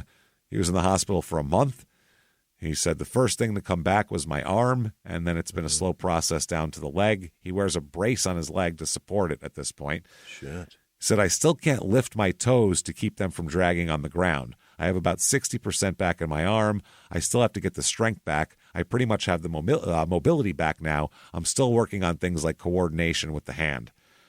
He said he's on medication. He's going to rehab twice a week. And he said that, just trying to get his use of his leg back, basically. He's in bad shape. By the way, he said, I'm going to make some changes in my diet and toward leading to a more healthy lifestyle. I'm going to try to look more toward the future and not just tomorrow. 3 of Robinson's 6 children, sons Jalen and Isaiah and daughter Jessica, who's not his daughter, live in Portland. Daughter Savannah's in Bend. His twins, Lyle and who? Clifford the Third. I live in Arizona. Really? Yep. Jessica has a 6-year-old son now, Jace, who's close to his grandfather, quote unquote. Yeah. He's a ball of energy, Robinson says. I want to be around to enjoy being his grandpa. And he also plans to, he said his plans to begin an Uncle Spliffy marijuana operation in Portland have taken a turn. He partnered with Pistol Point Cannabis, helping with licensing and marketing the product. He said, I'm excited to get back to work as we work on some long-term goals we set for the company. He said people have been supportive on social media, and he's thankful for them. People come up to him at the grocery store and all that kind of shit. He said, they said it's possible I won't get 100% of my movement back, but after playing 18 years in the NBA, I know what my body's capable of doing. Right. I know the healing it's capable of. It's a matter of me staying encouraged and going through the process. Odds are in my favor. I'm optimistic. I'm anxious to get back to bowling. I still have a lot of golf to play. I still have a lot of life to live. All right. So he says, get checked, take care of things. You can't take that stuff for granted, especially when you're getting up in age. It's a thing called quality of life. We all have to keep an eye on that. Right. The 17th, 2017, May 16th, he endorses an Oregon Senate bill about cannabis consumption. Okay. Talking about all this type of shit. He said, I am Cliff Robinson. He testified before a committee. Yeah. I am a retired professional basketball player, having played a large part of my career with the great Portland Trail Blazers organization. During my 18 years in the NBA, I used cannabis medically, preferring a natural plant over narcotic painkillers. I've experienced its medical benefits and personally and have witnessed the plant improve the lives of many athletes. Today, I am dedicating my life to the fight to allow professional athletes the ability to use cannabis, a much safer medicine than the prescription narcotics pushed upon Americans today. So he goes on to talk about OxyContin and alcohol, and he's seen people do all sorts of players do all sorts of shit to cope with the pain. And yeah, he said it's fucked up. Whatever that bill is. June 21st, 2017, he says that he wants to aim to knock the myth down that athletes and cannabis don't mix. He's like, it's a very good mix, actually. We do great together. Super fucking good mix. And, so that's what he's trying to do with the Uncle Spliffy brand. He said, I played 18 years in the NBA and used cannabis on and off along the way and didn't have a problem. So what the fuck, basically. They said that it's very popular in the NBA, too. Yeah, so it really should be fine. March 7th, 2018, he has a tumor removed. He had cancer? He had a tumor. I don't know if it's cancer, but they said that he had a tumor removed from his jaw. Oh. And he said that he had surgery. He said, it's been a tough year for me between a stroke and getting a tumor removed from my jaw. I continue to stay positive. So if you can do it, so if can do it, so can you. He left I out. If I can do it, yeah. Yeah. Please keep me in your prayers. And that's his tweets. Yeah. And then short time later, he tweeted out, no cancer. Great. Okay. So that's good. It's just a tumor. 2019, he appears in the Netflix film Grass is Greener, which examines the history of cannabis prohibition in the United States, documentary. Okay. Yeah. 2019, he undergoes surgery for cancer treatment again, so I don't know where that was. Then August 29th, 2020, Cliff is dead. What? At 53, Cliff Robinson died in his home in Portland of lymphoma. He had cancer. He ended up having cancer. Yeah, a year-long battle with cancer, they said. And he told nobody. I guess no. I guess the following year he had the remove the thing from the jaw, and that's it. He said no cancer. Yeah, and I guess it was there. Patrick Ewing said, I had the pleasure of battling with Cliff for 13 years. He was a warrior on the court and an even better man off of it. Yeah. Rex Chapman said, devastated with the passing of one of the best teammates ever, Clifford Robinson. Guy absolutely loved to hoop, never missed a practice, guarded the toughest guy every night, and was a walking bucket. A great dad, laughed every day. That's great. Danielle Marshall said, I'm so glad it's raining today. I'm going to need it to hide my tears. Not my big bro, man. Uncle Cliffy taught me all I needed to know to be a stretch four in the NBA. UConn family has lost another great one. R.I.P. Uncle Cliffy. Another guy that wore a headband. Another headband guy, maybe after him. So can't get enough of Cliff Robinson. Wow, man. I don't know. His rookie card is the Hoops version here. I think it's overpriced here at $100 on eBay. That sounds like too much. Keep a look on the black market. You might get one of his old four-wheelers. Let's say you get a good bass guitar, maybe. Get a dirt bike. Good bowling ball. Also a vintage 1990s champion Portland Trail Blazers Cliff Robinson white NBA jersey here. Yeah. $150 or best offer. It's an old school vintage one. So this is is it signed? No, not signed at all. Just an old school version. It's a little pricey. And then, of course, you can always go to UncleSpliffy.com to keep up with his products. And that, everybody, is Cliff Robinson. Fucking fam. He's got a lot of them. Jesus. He's got a lot. He's got kids that aren't his. He's got a third. He's got all sorts of shit. So, my God. Oh, kind of just a crazy story of Cliff. Not a bad guy. Not a bad guy. He's not we play idiot or asshole. He's kind of neither. He's just a guy. Just caught up in wrong place, wrong time. If he didn't punch, smoking and if he didn't punch that cop, I'd feel. And don't drive drunk with kids in the car. But I just like the guy. He's a tough guy. He played well on the court. He wasn't an asshole. He didn't look like he was out to hurt people for the most part, unless you were a cop breaking up a brawl. Or a kid in the passenger seat. But other than that, I mean, I don't know. So he's a tough one. God damn it. If he wasn't just those two shitty incidents. That's it. He'd be a great guy. Just a great guy. So if you like the show, tell everybody about it. It helps so much to post about it on social media, to tell your friends, to rate and review on whatever app you're listening on. We can't tell you how much it helps. So thank you, everyone, for doing that. And if you haven't done that, do it so we can thank you for it. Get after that would be helpful. Head over to shutupandgivememurder.com. Get all your merchandise. Tickets to Small Town Murder live shows. There's a 420 virtual live show on 420. And you should check that out. I'm going to get Jimmie real stoned while we do a great murder story. It's going to be a lot of fun. We're going to dress up. It's going to be fun. Fun shit there. Yeah, maybe. You never know. We will have costumes. You don't know. So check that out. You also definitely want patreon.com/crimeinsports. That's where you get all the bonus material. Right. Anybody, $5 a month or above, you get everything we can ever put out. Sure. What was that, a cup of coffee? Instead, couple hundred back episodes, and every other week, one Small Town Murder, one Crime and Sports bonus. You get it all, my friends. And this week is no different. This week, what we're going to talk about for Crime and Sports, in-ring boxer deaths, part 2. We did those about a year ago, and they were crazy, and somehow I forgot about them, and they sifted to the bottom of our thing. There's more, and there's a lot of wild shit coming up, so check that out. Then, for Small Town Murder, we are going to get into a cult here, a late 60s, early 70s cult that somehow survived and morphed into something else, the Mel Lyman cult. Mel Lyman was known as the East Coast Charles Manson in the late 60s. Hippie movement, real weird stuff. I saw an interview with 2 actors that were involved in the cult at the time, and it was just fucking weird, and that's what turned me on to the whole thing. So it's the River Phoenix family? It is. It may be later, but this is before that. So we'll get into all of that and more. Patreon.com/crimeinsports. And you get a shout out, which is coming up in just a second. Also follow on social media. We are at Crime and Sports and also at Small Town Murder on Instagram if you want to check that out. That said, Jimmie, tell me the names of the most wonderful goddamn people who get to hear amazing content for a very low price, and we're immensely grateful for. Jimmie, hit me with that list. This week's executive producers are Jordan Bennett, Lisa Love, Kyle Norweg celebrating Leap Day. Hey, it's a big day in his household. I don't know. Leap it, baby. I don't know what you do for it, but Kyle really gets after it.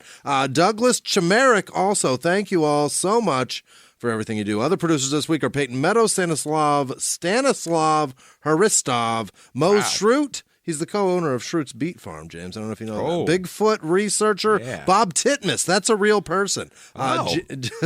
Janice Hill, Allison Betts, Jessica Brown, Hannah Miller, T. Breezy, Krista Cooner, Addie Paulson, Hannah Munchinsky, Christine Nelson, Heather Russell, Sam with no last name, Zoe Taylor, William Hillsman, Rachel Kubley, Autumn with no last name, Tracy Street, Angelo Vance, Sam Pearson, Katie Stoffer, April D., Carter Bond, Rowena Smith, Jake Fazzolari, Casey with no last name, Ellen Corvette. I don't think that's right. I think Ellen's last name was... Autocorrected to Corvette. Yeah, to Corvette. There's no way her last name is Corvette. It might be Corvette. Ellen Camry, maybe? Yeah. Is that it? Ellen, celebrity. Lily Knott, Anna Moran, Susie Postma, Rosemary, probably. Jimenez Oliver. I think she got 2 different patron accounts. I hope that she wanted to. Otherwise, she has 2. Maybe so. Kira Knight, not Kira Knightley. Just Kira Knight. Well, that's okay. We'll take it. We got her on Wish. Allison with no last name. Cam Lawson, Tony Vega, Adam Desi, Shannon Wright, Marcy Armstrong, Kylie Martin, Bridget Davison. Yeah, like Harley. Not because it's Davison, not Davidson. Right. Yeah. No D. Mallory Rose, Jonas Scanning, Reed McGuire, Lady Squishy Buns, Katie Sizmoniak. All right. Tassie Presson, Roxanne Everhard, Sandra Jackson, Elzan Wenzel. Wowza. Julia Tremazzo, Tanya West Garrett, Teresa Merdza, James Shining. All right. Lai H. Kerr, like her. Like her. Like her. It may be, or it may be somebody's real name. I'm not sure. Becky Jo Christula, Elizabeth Kirkland, Jessica Kalish, Rochelle Willits, Shanana McKenzie, Jennifer Hancock, Lacey with no last name, Kylie Noel, Benjamin Ferrara, Jason Miller, Jeff H., Marissa Marshall, Alexandra Jones, Heather Kushwara. I hope that's our friend in Maryland's sister. I don't know, maybe. Who knows? Maybe. Justin Bies,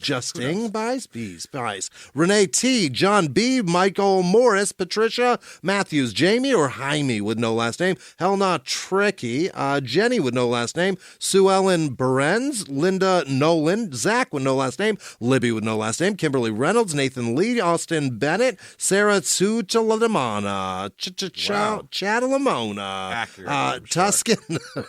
Tuscan Raiders, Wildcat Country, 98.6 Wildcat Country here on the cunt. Megan 80s, 90s, and today. Wildcat Country right here. Next up, Travis Tritt. Here on WKAT, Wildcat Country. Megan Alvarado, Sarah Glazer, Angela Skipworth, Sarah Montaigne, yeah. Hope that, all right. Cody Montaigne. Oh, like Ray LaMontagne. Cody Jones, Kevin Kuntz, Daniel Harrison, Molly Claire, Benito Santillani, oh boy. Alan Harris, Adam Martin, Kristen Alberti, Victoria Lewis, Steve Stacy, Christine Bergerson Smith, Stephanie Quinlan, Hannah Taylor, Glenn Crumpton, Amy with no last name, Miranda Schuster, Rob J, Madison O'Brien, Robert Room, Sierra Cash, Mama Nuge, M.A. Nugent Moran. That might be the real Mama Nuge. Alexandria Canapa, Taylor Mosier, Richard Sweat, that can't be sweet, there's an A. Aiden Hughes, Patty McHugh. Dick Sweat. Yeah. Richard Sweat. Emily Moreau, Jerry K, Elena Gleason, Lindsay Buntrock, Shanti Teresi, Mona Martinez, Whitney Aaron, Jermaine Left, He didn't come back. Meg with no last name. Erica with no last name. Brooke Fuller. Michael Lutz. Madeline Kacharski. Micah with no last name. Michelle Moneyhun. Kristen Hull. Olivia with no last name. Olivia Howard. Probably the same Olivia. Tyler Taposte also has 2 accounts. Thank you, Tyler. Lauren with no last name. Shelby Ralusik. Mostly Modest. Farmer Billy the Hero. Fred DeLacy. Daily Barbary. Jamie Petrin, Andrew Burnell, Michelle Anderson, Dana Vitrioso. All right, Sarah Mathers, Sarah Mather, also 2 patrons. There's no way these people have this many Patreon accounts, right? Maybe it's been like messing something up. I swear to fuck, I've looked. I looked heavily. Wow, I didn't know if double. I would have. Or there's 2 people named Sarah Mather that signed up. Maybe right side by each. Coincidental? Maybe it's possible. Megan Yablonsky, Olivia Osterberg, Laurel Bailey, Sarah Behrens, Kate with no last name, Tanya with no last name, Megan Turner, Kyle Yazizek, Brett Gunty, Spaz, Shane with no last name, Laura with no last name, Jamie Thompson, Chastity Thompson. What? Devion Daly? How are there 2 Thompsons in a row like that? It's one of the most common names on earth. That's why. Yeah, Julia Homer and all of our patrons, thank you so much. Thank you, everybody. From the bottom of our hearts, we appreciate every fucking thing you do for us. Keep hanging out with us. Follow us on social media as well. Yeah. Links are right there in the Shut Up and Give Me Murder drop-down menu. You can find us. We're on all the shit like that. It's crazy. Follow this. Do this. Keep hanging out with us. Listen to Small Town Murder and your stupid opinions. And thank you to everybody. Shout out to Officer Sharon Fettuccini there in Portland, keeping the streets safe. Thank you so much, everybody. Live. The other one with her glass jaw. Yeah. Live from the Crime and Sports Studios. We'll see you next week. Bye.